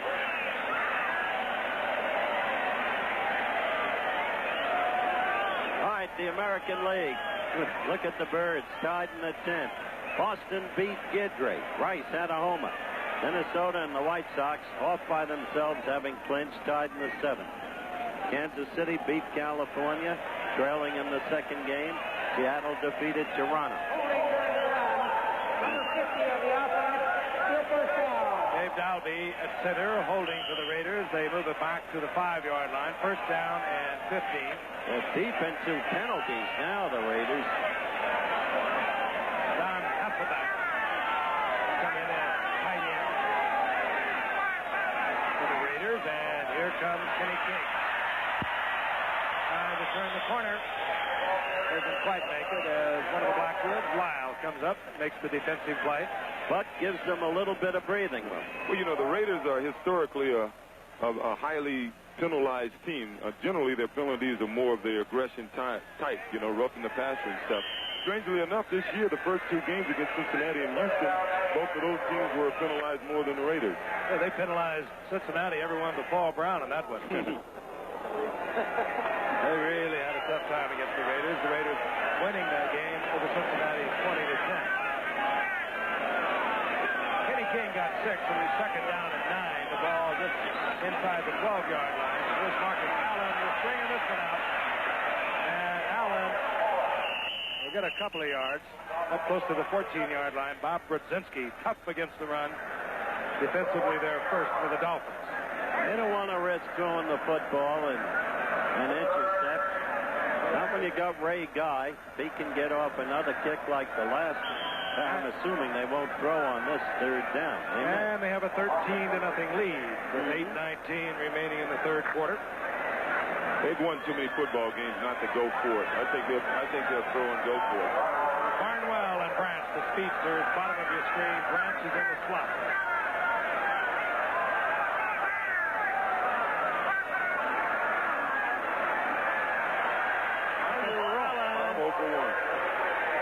When we Short got at the first, and now the Raiders must punt. You like my call, Sweet? Oh, I just started shaking her head. What a pretty child. He wanted to go be home playing, I think. He's wondering what's going on. What are those guys out there in the black doing, beating up those guys out there in the white? Well, here's Ray Guy once again, this time not in the end zone, but he's right close to it. And Mark Clayton, the 8th round draft pick out of Louisville, is back at the 40-yard line of Miami. Let's look at it wide because the Dolphins came close to getting the guy the last time. And they came close once again, and Guy drills another beauty. It takes Clayton back to the 28. Here he comes. Ooh, what a hit. And he's met at the 35-yard line. First man there, Otis McKinney once again. So Miami, as the game has turned into a defensive battle, will have a 1st and 10. The ball near their own 35-yard line. 45 effort, Guy. Ray Guy has hammered the Raiders out of deep in their own territory once again. The Dolphins, 1st down 10, the ball inside their 36-yard line. And David Woodley remains the quarterback. Should not necessarily make a change or decide to make a change. We think it would be Marino. Maybe under pressure. Great athletic ability. And he's going to get yardage when he could well have been sacked. 4-yard pickup by Woodley under deep pressure. We're going to pause 5 seconds and allow our stations to identify themselves. You're watching Channel 47, KJEO Fresno. That's the extra dimension you get with the David Woodley, where Don Strock, the quarterback at that point, or Dan Marino, probably, they, in all probability, would have been sacked. And that's but Woodley, with a good athletic skill that he has, got out of there and made 4 yards out of it. And that's where Plunkett isn't given enough credit for. The difference in this game tonight is Plunkett's been able to avoid the rush and get the balls off successfully, where Woodley's been forced to run when he scrambled. 2nd down and 6. The ball resting just over the 40-yard line. Woody Bennett piling into the left side, getting a couple of yards. It'll be 3rd down and a long 3 now for the Dolphins. Can't kick about this game because these are two tough, solid football teams. And while there has not been any spectacular scoring, the big plays have been made by the Raiders. And somehow they put a team together, the Silver and Black does, every year that is always up there. Richly competitive and very tough. 3rd down. Again, a long 3. Close to the 4, in fact. Ball just at the 42-yard line of the Dolphins. Out of the shotgun. Woodley again under pressure, going to Rose. And Joe Rose, the tight end they go to in the must-pass situation, gets the 1st down inside the 40-yard line of the Raiders. And a very cool effort on the part of David Woodley. Might be the biggest play for them so far tonight. Keeps the drive going. Rose does a good job on Davis. He just ran a simple flag pattern, and Davis got a little off balance. Davis got his feet tanked. Hey, the offensive line is keeping the Raiders out of there. Hendricks, or rather, that was Townsend a little late. He could have drawn a flag, but he didn't. But they are pushing the offensive line right back into Woodley. Good completion. Good combination. Woodley and Rose. 1st down 10. David Overstreet upended. Pickup of about 1. Well, in that last replay, you saw something that the Raiders have been doing very successfully this year. There's their leader on defense, their defensive captain, Martin. Even when they don't get the sack, they're hitting the quarterback. And even though the quarterback gets the ball off, if you hit him enough times, you're going to force him to rush the ball a few times. Which is why the Juice never tried to play quarterback. It's my arm, Howard. Big blitz down now for the Raiders, although they have their 4 down linemen in. Now they stay with their 3-4. 2nd down long, 2nd down and 9.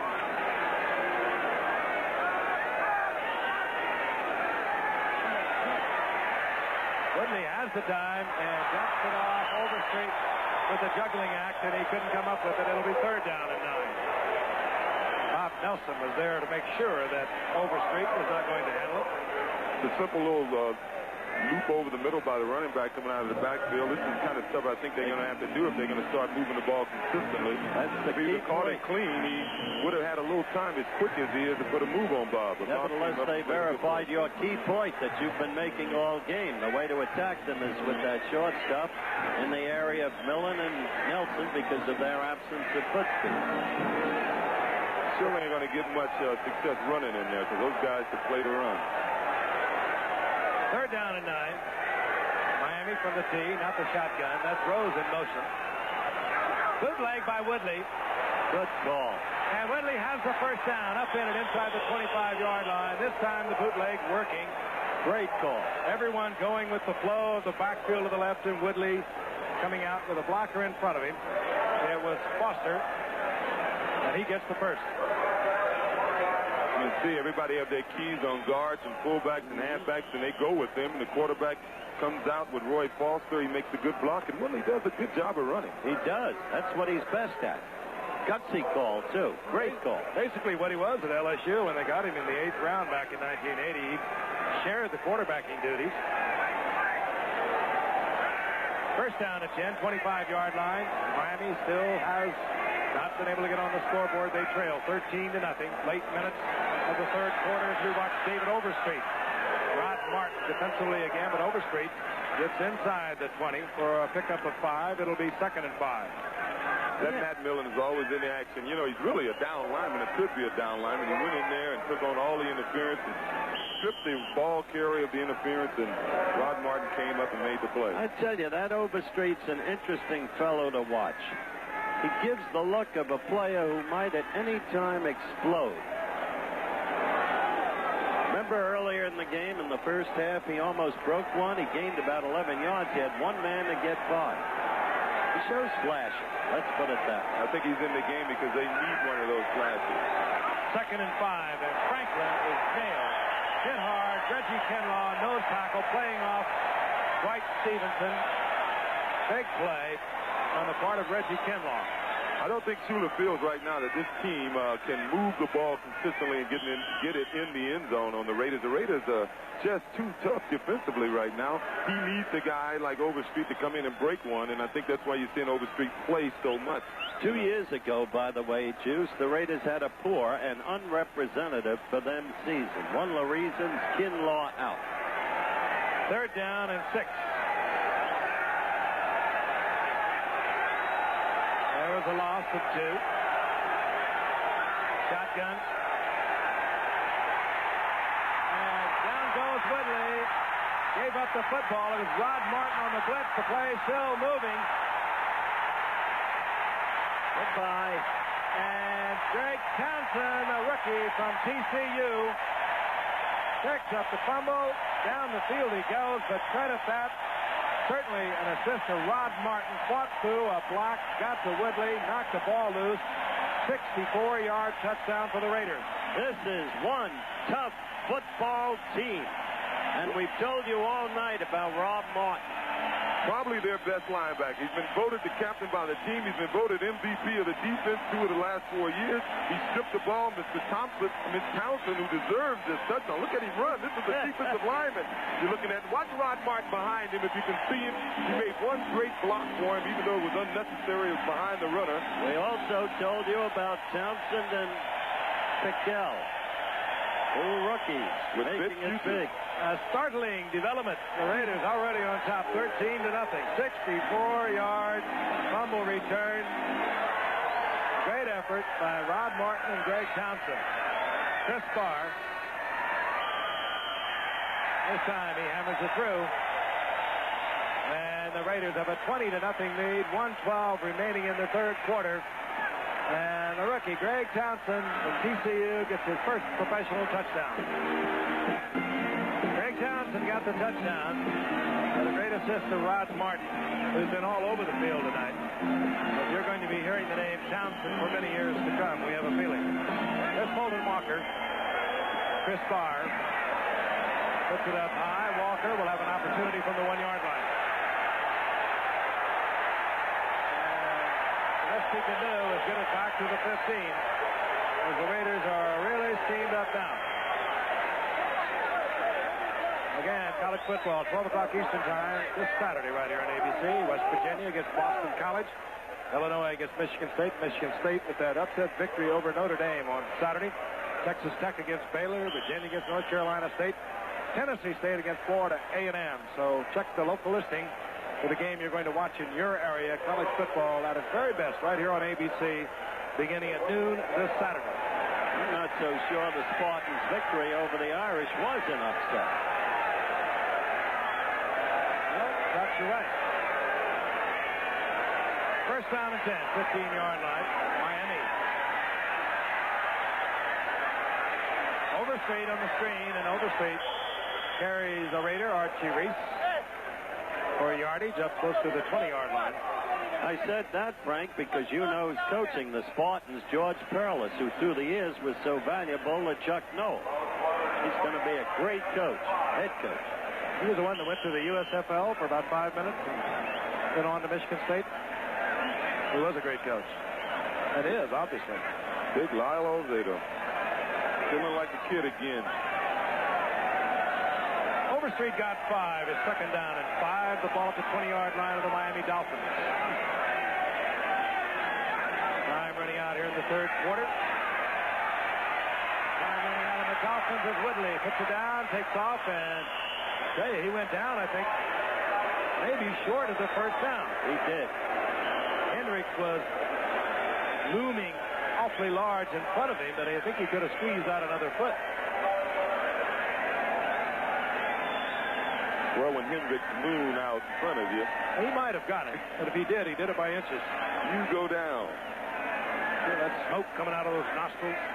That'll put you into hook slide really quickly. That's good judgment on the part of David Woodley. Don Shula, you know, his teams have always been ball control teams. They like to run a lot of stuff inside with their linemen, traps and stuff, and they're really not suited like a lot of teams, the 49ers San Diego, to overcome a lead like this.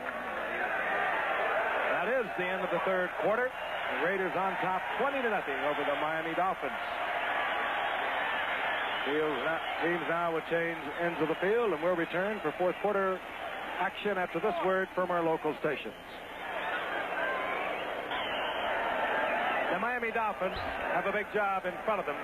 When you get behind the Raiders, they put you in a passing situation. And such is the case at the moment with the Dolphins down 20-0 as we begin the fourth quarter. They come out of the ground. They blitz everyone except head coach Tom Flores, and they know that Woodley has got to put the ball in the air. And fired, incomplete. Intended there for Durrell Harris. Right into Lester Hayes' hands, but his vision was intercepted by the would-be receiver, otherwise banked. Sometimes the Raiders give the appearance of being a little bit disorganized on defense, but they know what they're doing. They really turn Ted Hendricks loose in a lot of situations. It puts a big burden on Matt Millen and Bob Nelson. They have to play totally run, while Rod Martin has to be flexible, take up the slack, and they do shoot Hendricks. That's Hendricks top of your screen. He's coming. Second down and 10. And Hendricks got there late, but he really pounded Woodley. Incomplete. We should have a pass interference call. Flag is down. Nat Moore dueling Ted Watts, and Nat Moore is saying, I didn't do it, and they're pointing the finger at Nat Moore. Well, the ball was underthrown again, and Nat had to try to do something. There's another flag down at the line of scrimmage. I was surprised to see Willie get up that time. He was really tagged by Big Howie Long. I mean, he just lowered the boom on him. Well, they've sorted it out. Here's Red Cashin. Unnecessary roughness. Number 89 on the defense. Pass interference by the offense. Offset to a replay straight out. Well, we don't have an 89, so apparently the official picked up the wrong number. This is Woodley. He really gets hammered. Howie Long catches him right in the back. Here's Nat Moore. Well, if he called it on 89, he called it on Nat Moore. Well, they called it on the Raiders 89, and they don't have one. In any event, we have a second down and 10, the ball at the 25-yard line. Early moments of the fourth quarter from Los Angeles.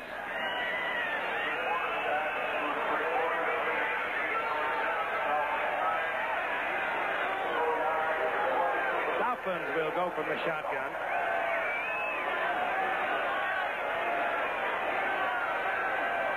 Raiders showing blitz. They get out of it. Pressuring Woodley once again, and he throws high and incomplete to Mark Clayton. But each time they penetrate the offensive line of the Dolphins, and Woodley perhaps doing the best he can under a lot of pressure. All right, we have previously shown you the Raiders' domination during the first half, mitigated in the second quarter. They had totally dominated in the first quarter. Then in the third quarter, by now, Miami led in time of possession, and the Miami figures in total yards were far more favorable. But the big plays were made by the Raiders, and especially the Nelson hit on Woodley, the fumble, and the Townsend run for the touchdown. Third down and 10, again from the shotgun for Miami. And again, Woodley pressure. It's Bill Cosell, the rookie from Rutgers. He got a lot of help from his friends. But he's the other one we told you about, Piquel and Townsend. Yeah, you really can't get on David Woodley's case too heavy. As you can see him, they got tricks going up here. You see Piquel, he's swinging around Big Howie Long. Lyle Alzado came in, took off all the blocking away, and he just came around clean. No one does it better than the Raiders. I mean, they move those men around, but they know where they're going to be. And they got so much depth. Their frontline guys, Archie Reese, Piquel, and Townsend are backup linemen. No team had that much depth on the defensive line. There's a man back in 73 and 74, Greg Pruitt. When he was rushing for 1,000 yards or more for Cleveland, was also returning punts spectacularly well. Great kick by Roby. Pruitt all the way back to his 25. He had lined up near the 40. And Pruitt, nice return, back out over the 30 to the 33. Thomas defensively there for the Dolphins on a 62-yard effort by Roby. The good ship Columbia, the Goodyear Flint, hovering overhead the campus of USC. The Coliseum, as Howard mentioned, the venue for the track and field events in next summer's Olympics. Big night for the Raiders. They're looking to go 3-0 with a win over the Dolphins. They lead 20-0 here in the fourth quarter. Marcus Allen on a 1st and 10 outside and gets another first down close to midfield. And meanwhile on the sidelines, the Dolphins are warming up their rookie first-round draft pick Dan Marino from Pittsburgh. You may not be that excited about getting in this I wouldn't think so. Hey, Coach, don't you think you got another game better suited for my talent? I wouldn't want to face that charging bunch of Raiders. If he puts him in, I think he'll also. Hendricks. If he puts him in, I'm sure Don Shula will have him on the ground. The machine, Frank, the machine-type product that Schuler and Ansparger produce, you rarely see them dominated the way they've been dominated by the Raiders. Shut down. Allen got the first down at the 49. The former high school quarterback will also throw it. And if he could have got away from one Dolphin, he would have got a lot of yardage. But Charles Bowser playing there, and you might notice on all the Dolphins helmets they are wearing a black number 50. That's in tribute to their teammate Larry Gordon, whom we mentioned early in the telecast, died tragically of a heart attack last spring.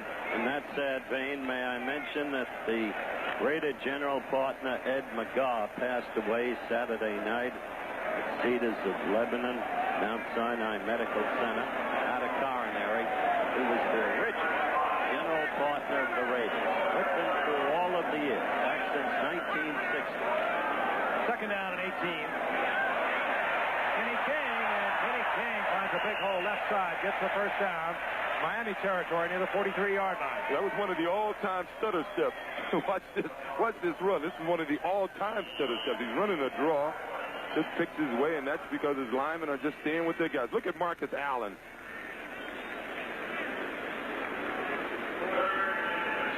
They're just blocking their guys, holding their blocks, and letting their runner pick his hole. Third down now at 7.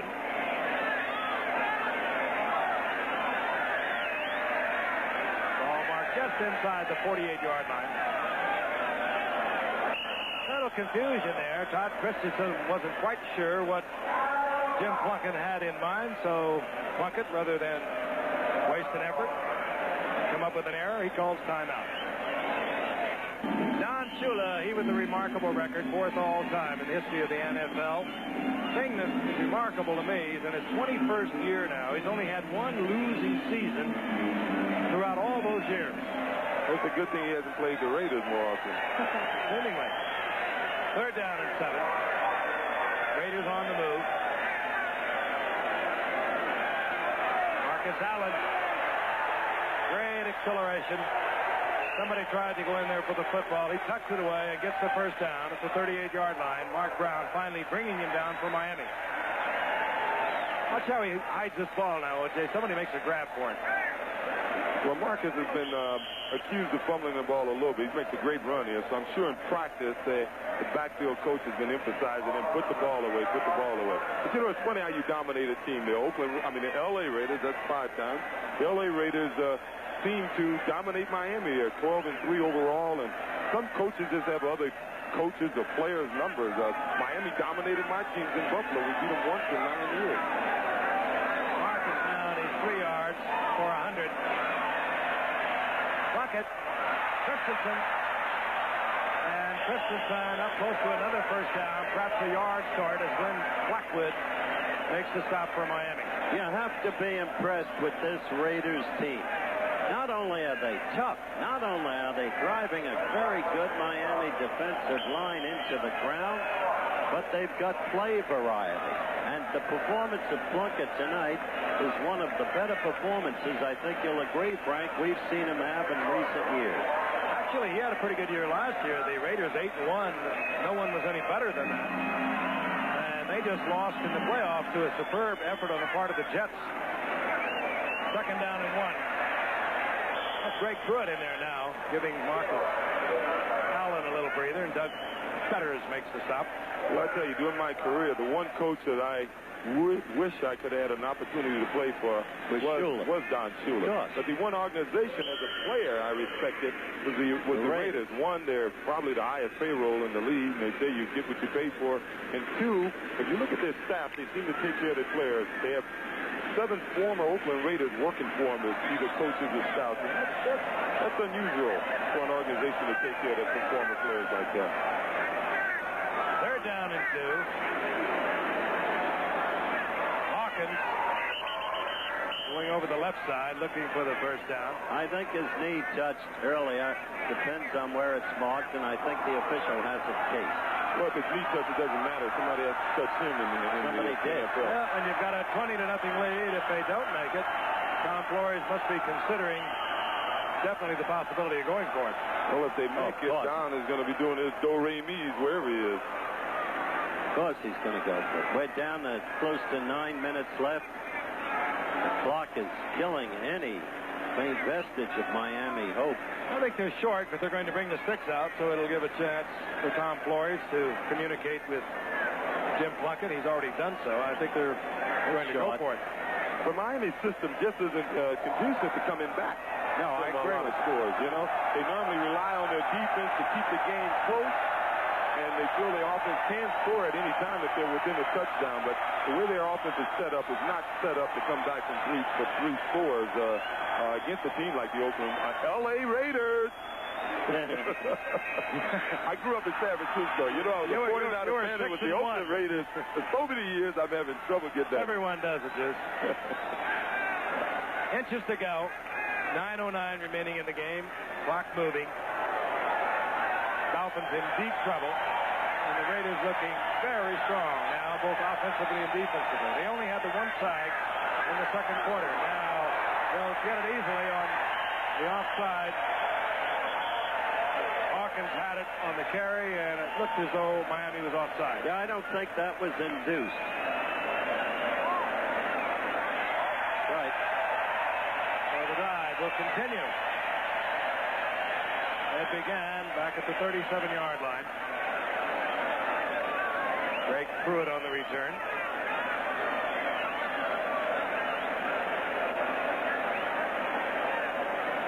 Well, there's still a lot of time. Number 58 on the defense. First down. You just don't grind Miami into the ground like that. You just don't. I wouldn't worry about Miami. Be pretty close in this game. It was the sack on Woodley by Martin. Townsend on the return. That was the one that put it totally out of reach. Despite LA's dominance here, I still think Miami is one of the top 5 teams in the NFL. Without question. At the 24-yard line, Hawkins, left side, gets about 4 down inside the 20 near the 19 before Bocamper made the stop for Miami. Tell you, I think his back juice is one of the better teams in the league, the Niners. Yeah, I think without a doubt. You know, they had a tough year last year. Their offense, Joe Montana's clicking. Well, he clicked last year. I think Bill Warsville's a little more comfortable now. And with the defensive secondary playing the way they're playing up there, the defensive line is giving them a rush. They look like they could be just as tough as they were 2 years ago. Cowboys looking awfully good. Always. They're 3-0 after they win yesterday over the Giants. That's Marcus Allen. Most disappointing team in the league, Giff, has to be the Jets. We knew you'd get to that sooner or later. I thought you lived in New York. What is it with you and the Jets? Yeah. Well, it's pretty hard to lose with their personnel, but they're finding a way. Yes, I heard a guy intimate that maybe they didn't have the talent yesterday. Well, that's everybody who knows football knows Exactly. that they do have talent. You know, I think the problem may be they have some minor injuries on that defensive line, and they're just not playing the type of ball that they played a year ago. But overall, they have the talent there. They're just not playing up to it. Raiders working on the clock. They have a 3rd down and 5. Marcus Allen. He'll be short of the first down, and again, it'll be about a yard to go for the first down, and it could be in this situation with a 20-0 lead. Chris Barr will come in for the field goal attempt. Nope, we have the 3rd tight end coming in. So the Raiders on 4th down will go once again. Interesting.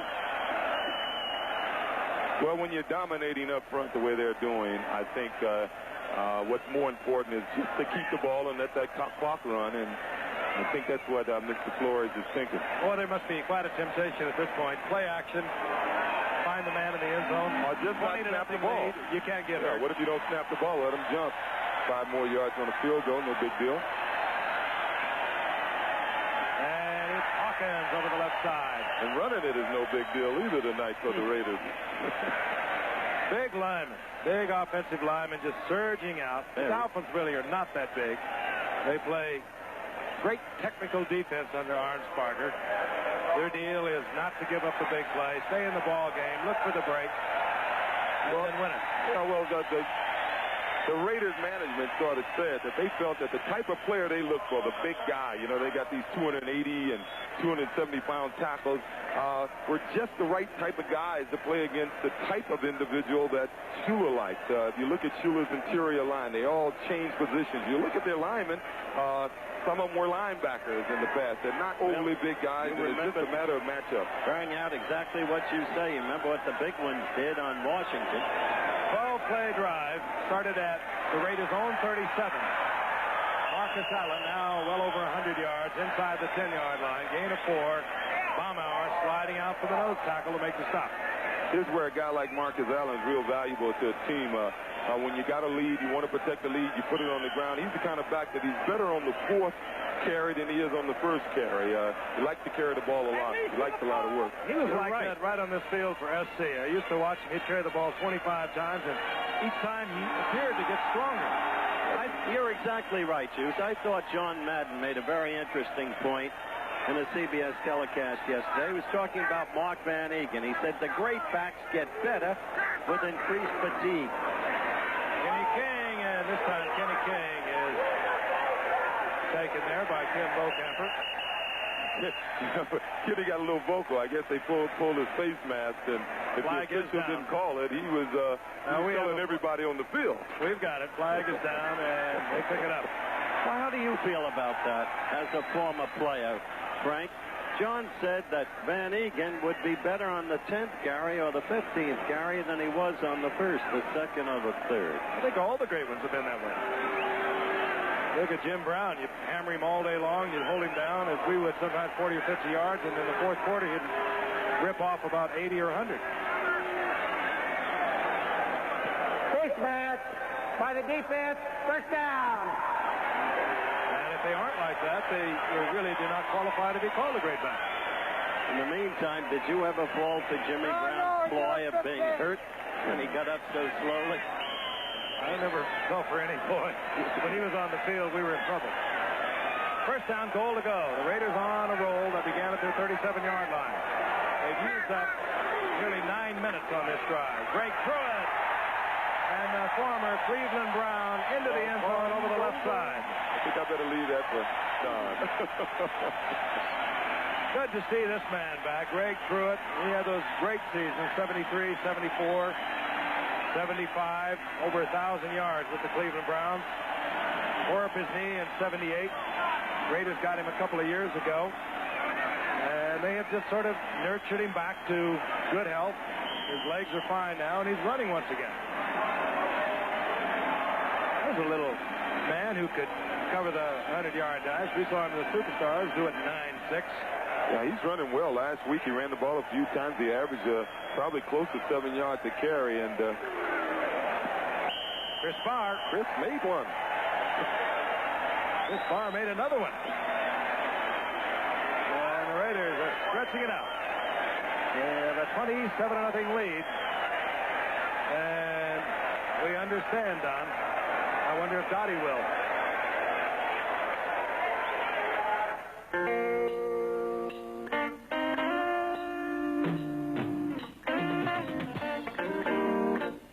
Working around here, a guy gets very wet on the outside and very dry on the inside.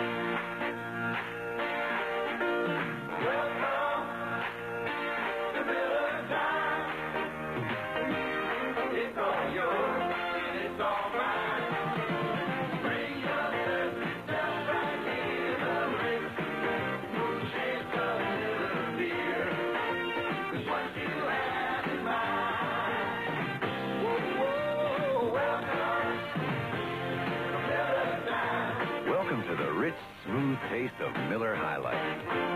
Welcome, well, you know you're welcome. Welcome, everybody's welcome. Welcome to Miller time. You're the time.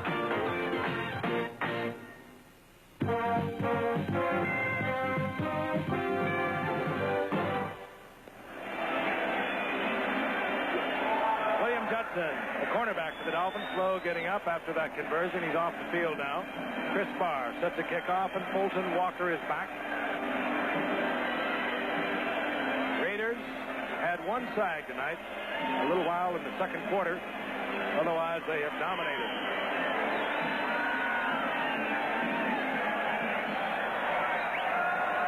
Fulton Walker drifts to the corner and takes it at the 3.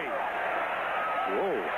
Big opening for Walker, and Walker gets out close to the 35-yard line, and we are going to see a new quarterback. It is Dan Marino coming in, the rookie first-round draft pick, record-setting quarterback for Pittsburgh, and we'll see him when we come back. Dan Marino is the new quarterback for the Miami Dolphins. Took Pittsburgh to 4 bowls in the 4 years he was playing there. All-time passing leader for Pittsburgh. He's in a tight situation at the moment, down 27 points. The Raiders thinking pass all the way. And Marino, successful in his first attempt, going out to Mark Duper. We're going to see some of the newer players, I think, now for both ball clubs. And that's not necessarily good for Marino. As O.J. was pointing out during the commercial, we're going to see Townsend and Piquel probably a lot for the Raiders on defense, and they are fine rookie linemen that can really pressure a quarterback. But you just saw Don Shula on the sidelines. It's one of the reasons you've got to respect him. Indomitability is chiseled into his face. He never quits. He's down 27 points. He's running his team. Keep discipline. Keep your poise. Gain of 9 by Duper, and we'll have a first down. Woody Bennett over the left side, getting up to about to the 49-yard line. On the other side of the coin, there is Tom Flores. Repeatedly through the years, Frank, Dandy, O.J. wasn't with us then, and I have talked about Tom Flores and how he labors in the shadows of the heralded Al Davis, heralded in the football sense. And I'll say this, Al has never taken credit away from Flores. He is quite a man. Rich Marino back on first down. Rifle arm, and he fires it out. The ball is not handled by Clayton. A little different velocity on that ball as compared to Woodley's. You know, I had the opportunity to play with Tom Flores a few games my rookie year in Buffalo, and my third year in Buffalo, our head coach at the time quit the day we arrived at camp, and they called Tom Flores in to take over the offense. So I've had the opportunity to deal with him on both sides of the, on the field as well as with him on the sideline, and he's a good man. You know, he knows the game of football, and he treats his players well, and they all respect him and know what he gives to this team and organization. Marino talking it over and looking over a second down and 10. And another drop pass, this time Overstreet. That's twice Overstreet has taken his eyes off the ball before it got there. Yeah, and a little of that is intimidation. That's why the Raiders they emphasize intimidation. They do it. When you do catch a pass on them, if you get a pass off on them, this 1983 Raider team, you're going to pay for it. And later on in the game, they look for teams to either miss wide open receivers or wide open receivers to block the drop passes. It's part of the game, just that you won't be around here too long if you're intimidated too often. Well, you never were. If you could survive Bednarik's hit and come back. I'd have hit him a little harder. You'd never heard of him again. On 3rd and 10, Marino. Yeah. 3 drop passes in a row. 2 of them by this man, Clayton, and Marino says, hey, guys, I can't catch it for you. I think he can be intimidated. I was intimidated once, Frank. Tell me. Dick Butker. Oh, wow. Wherever I was on the field, now we're talking about something different now. 51. Yep. Every time the time I saw him. Oh, you're about to miss, Howard. I think I just about had him miss. I saw him make a sack.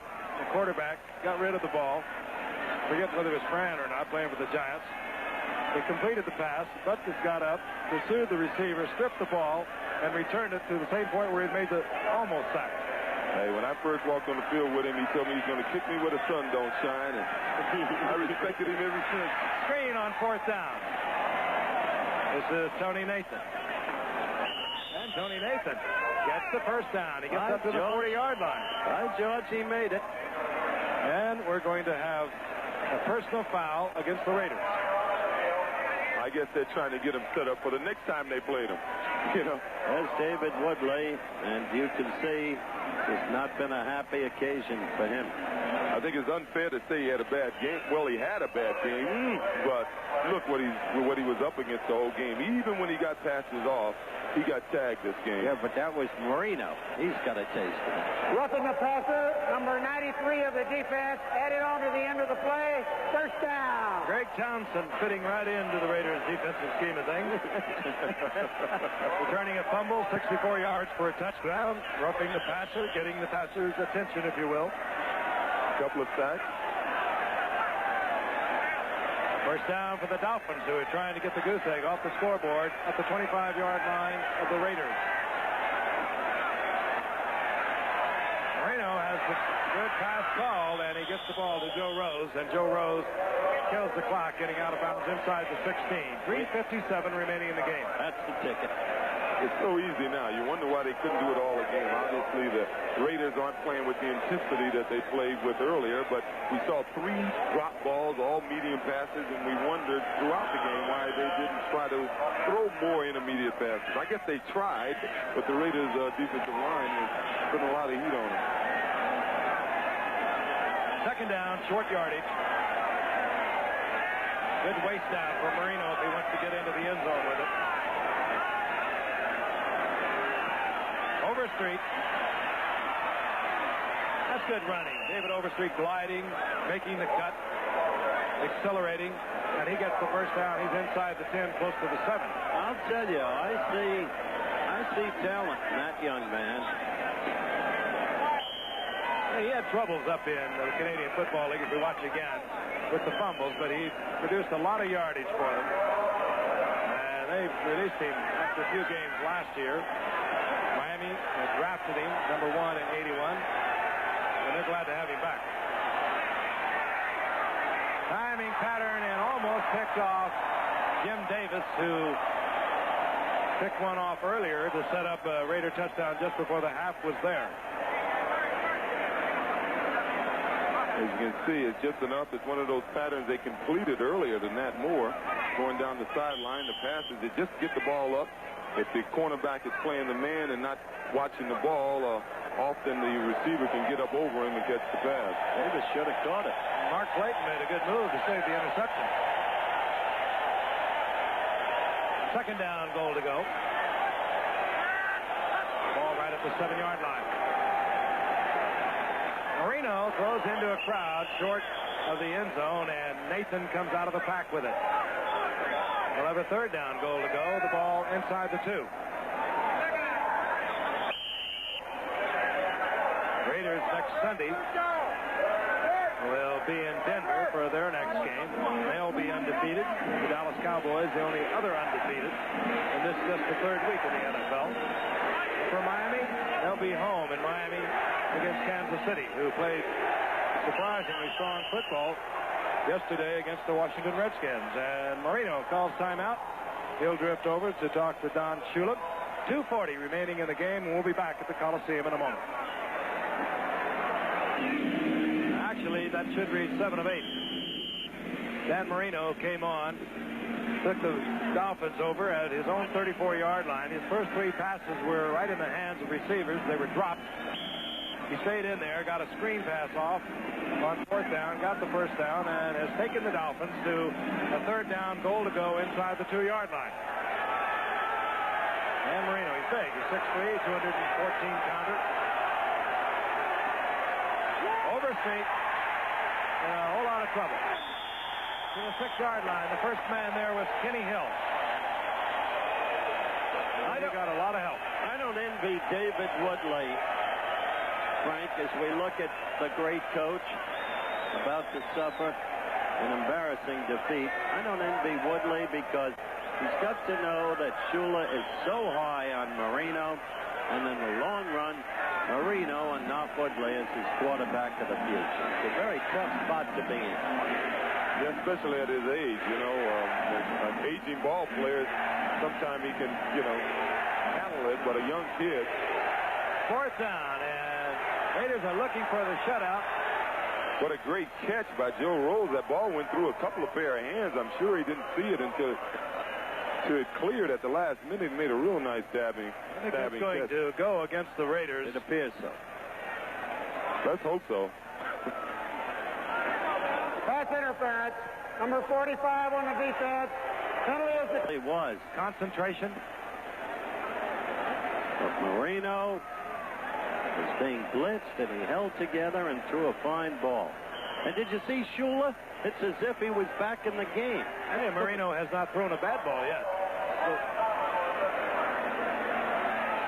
Von Chalman for the conversion as the Dolphins are off the schneid.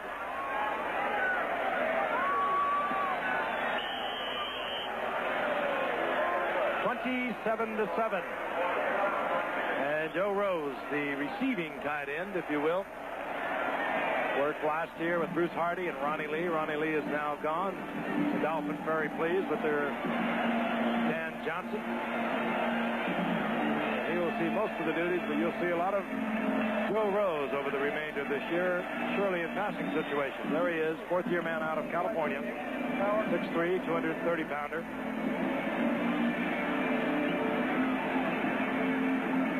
Well, the Raiders are going to remain undefeated. We'll check out the National League. Well, their National League Finals. Expos swept the Cardinals. Forget the Cards. Expos 2 behind. Bucks 2 behind. Mets rallied to beat them. Bills won. So Bills getting some breathing space in the late days of the pennant race. Houston leading the Dodgers, and the Padres and Giants tied in a meaningless game. And right now, the Raiders are anticipating an onside kick. They have 1 man deep. Greg Pruitt has dropped back, but they have all their sure-handed types up front.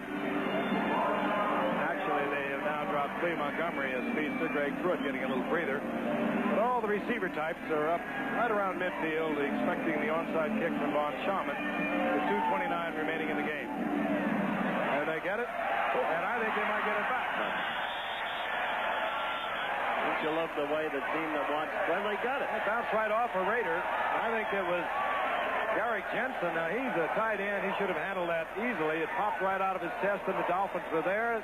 Marino has the ball back once again. And the Birds of Baltimore keep flying. And the Yankees and Guidry lost to the Red Sox. Twins beat the White Sox as if it mattered. And Kansas City won the first, trails in the second over the Angels, the most disappointing team perhaps in baseball this year. 41-yard line. The Miami Dolphins out of the shotgun. Game, of course, out of reach. Don Shula is taking a long look at his rookie quarterback, Dan Marino. Sends Tony Nathan over the left side. Nathan will get about 4. It'll be second down and 6. Shula will play this to the end. It's important for his team to keep playing now because they may find themselves in this situation with a game on the line. Marino again, right on target, and again it's Joe Rose. We'll get the 2-minute warning.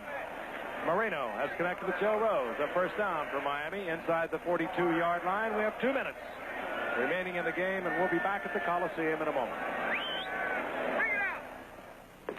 Esther, you did send that Federal Express, didn't you? Oh, yes, Mr. Bogus, you're covered. Oh, Ed, you did send that Federal, didn't you? Yes, Fred, we're covered. You sent that thing Federal, didn't you, Nick? Yes, sir. Good. I'm covered.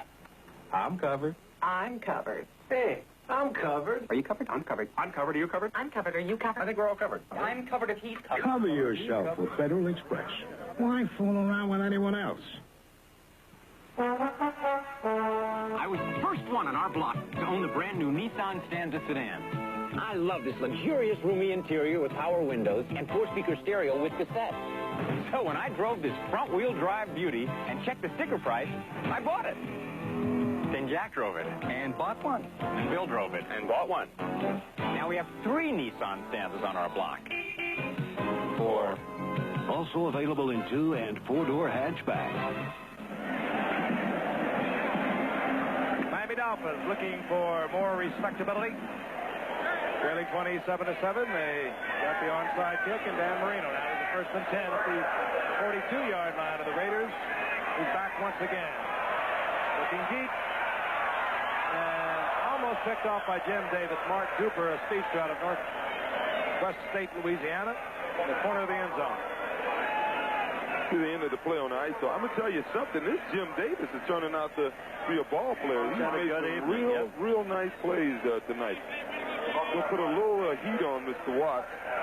As Ted Watts has been burnt at least once every week, it seems, but he's a good cornerback. He just hasn't been able to judge when the ball arrives. He's one of these guys that covers his man with his back to the quarterback. It's pretty difficult if you're a cornerback by profession. That makes the problem. Yeah, but normally these guys can read the receiver and tell when the ball arrives and make the play. He has a little difficulty doing that. But he's a fine corner. Second down and 10 from the shotgun again. Dolphins pick up the blitz, and Marino's on target, hitting Tony Nathan. Nathan up there for first down yardage. Give us an opportunity to tell you this telecast is presented by authority of the National Football League. It's intended for the private use of our audience.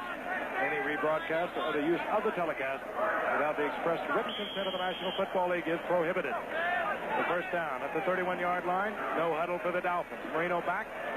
Dumps it over the middle, and it goes to David Overstreet. That's how you fumble it carrying out like that. It's easy to say it now. You know, we realize the game isn't being played as intensely as it was earlier, but you wonder why they went throwing that little jump pass a few more times. Obviously, some of their better players aren't in the game now. You don't see Millen or Bob Nelson in the middle. And the second down and 3, and Joe Rose gets the first down inside the 15, and the Dolphins continue to move. Nonetheless, they're not playing against statues, and you have to be impressed with young Marino. Great practice for young Marino, too. He's playing like this game, the final hurry-up part of the game, with their 2-minute offensive drill, as though he could pull this out. And they know they're not going to. They're inside 1 minute, of course. He's 9 of 14. There 4 of them have been dropped for 77 yards. And he fires another one in to Mark Cooper, who makes a very tough catch on that angle. That ball was really humming. And Marino calls timeout. Shula is so great a coach, Frank, that he excels even when losing, and he's proving it tonight. He is developing Marino. He's giving him his shot, and and this kid looks terrific. We're playing a game now with Marino. Almost as though, let's look at this as a game we can pull out. And he's coaching it that way. Marino is playing it that way. And, well, we will have ended our 5th game in 15 days. A week from tonight will be at Giants Stadium in New Jersey. Green Bay Packers come to town. We were there when the lights went out a year ago, Howard. Yep. That was the last game before the strike. And I'll never forget the James Lofton touchdown on the great reverse play that Green Bay runs with him on the end of it. What an athlete. He is off to some year, isn't he? He is just a truly great athlete. But it's not easy to run that play on the Giants. The Giants languish from absence of offense, but nobody questions their defense.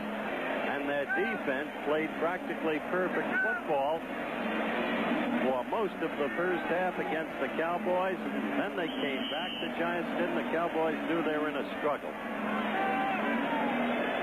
So Dan Marino has come on late, and as we have said many times, while he's working against the irregulars, if you will, of the Raiders' defense, he has performed well. He has thrown the ball in excellent fashion.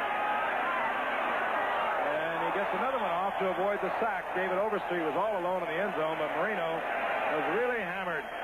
Howie Long, who remains in there as one of the starters, was right in Marino's face, and he knocked him to the turf here at the Coliseum.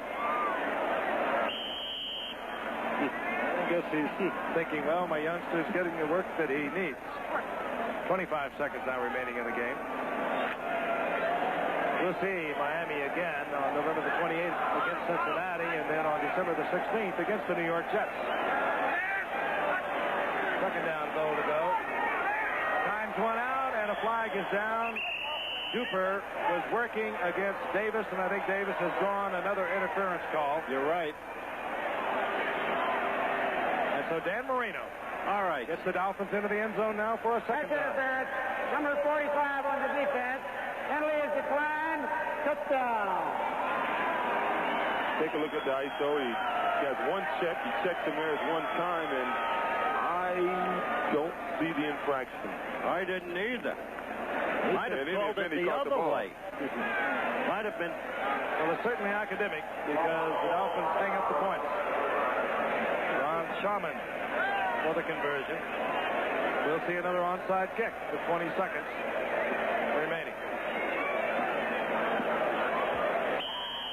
You're right. Ron Shaman drills it through the uprights. Another onside kick. Mark Duper. A lot of speed. 5'9", 193-pounder. Made his first couple of receptions of the season here tonight. We'll see the Raiders twice more this year. We'll see them Sunday, October the 23rd at Dallas. The Raiders and Dallas now are the only two undefeated teams remaining in the NFL. And we'll watch the Raiders again on Thursday, December the 1st at San Diego, and that could be quite a decider. Yes, it could. Chargers dropping another one yesterday up at Seattle. Great effort on the part of Chuck Knott, Jim Zorn. How about Mr. Warner? He's a runner, isn't he? The Raiderettes. You think they're the finest in the league, I think. I think they're right at the top. It's going to be hard to beat them. Of course, they have a big area to choose from. All right, Miami will once again go with the onside kick, and the Raiders have all their sure-handed types up near midfield. The ball has to travel 10 yards before Miami can recover it, unless it's touched by a Raider. This time the Raiders collect it. 44-yard line. Falling on the football, the tight end recently acquired from New England, Don Hasselbeck. Another 5-second pause for our stations to identify themselves. You're watching Channel 47, KJEO Fresno. So the Raiders dominating throughout most of the game, having a little bit of a lapse in the second quarter, but they recovered from that. They're going to take their third win of the season. They beat Cincinnati in their opener. They beat Houston last Sunday, and they have taken the Miami Dolphins. Raiders picking up where they left off a year ago when they had an 8-1 season in the strike abbreviated season. And that will be it. Dan Marino showing a lot of promise tonight. For Tom Flory's victory number 3 of this young season. For Don Shula, back to the drawing board. And, of course, Don Shula is thinking only now of Kansas City next Sunday. We'll be right back. The LA Raiders are winners over Miami 27-14. Coming up tonight on Nightline, the deepening U.S. involvement in the fighting in Lebanon. Where do we stand and how much further will we go? And an update on the America's Cup now that Australia is back in the race. That's tonight on Nightline following your late local news. Our blimp has been provided by the Goodyear Tire and Rubber Company. Travel arrangements made through and a promotional fee paid by United Airlines. United flies to Hong Kong for more top business centers with 3-class Royal Pacific service. This has been a presentation of ABC Sports, recognized around the world as the leader in sports television. We'll see you next Monday night from Giants Stadium in New Jersey with the Giants and Packers.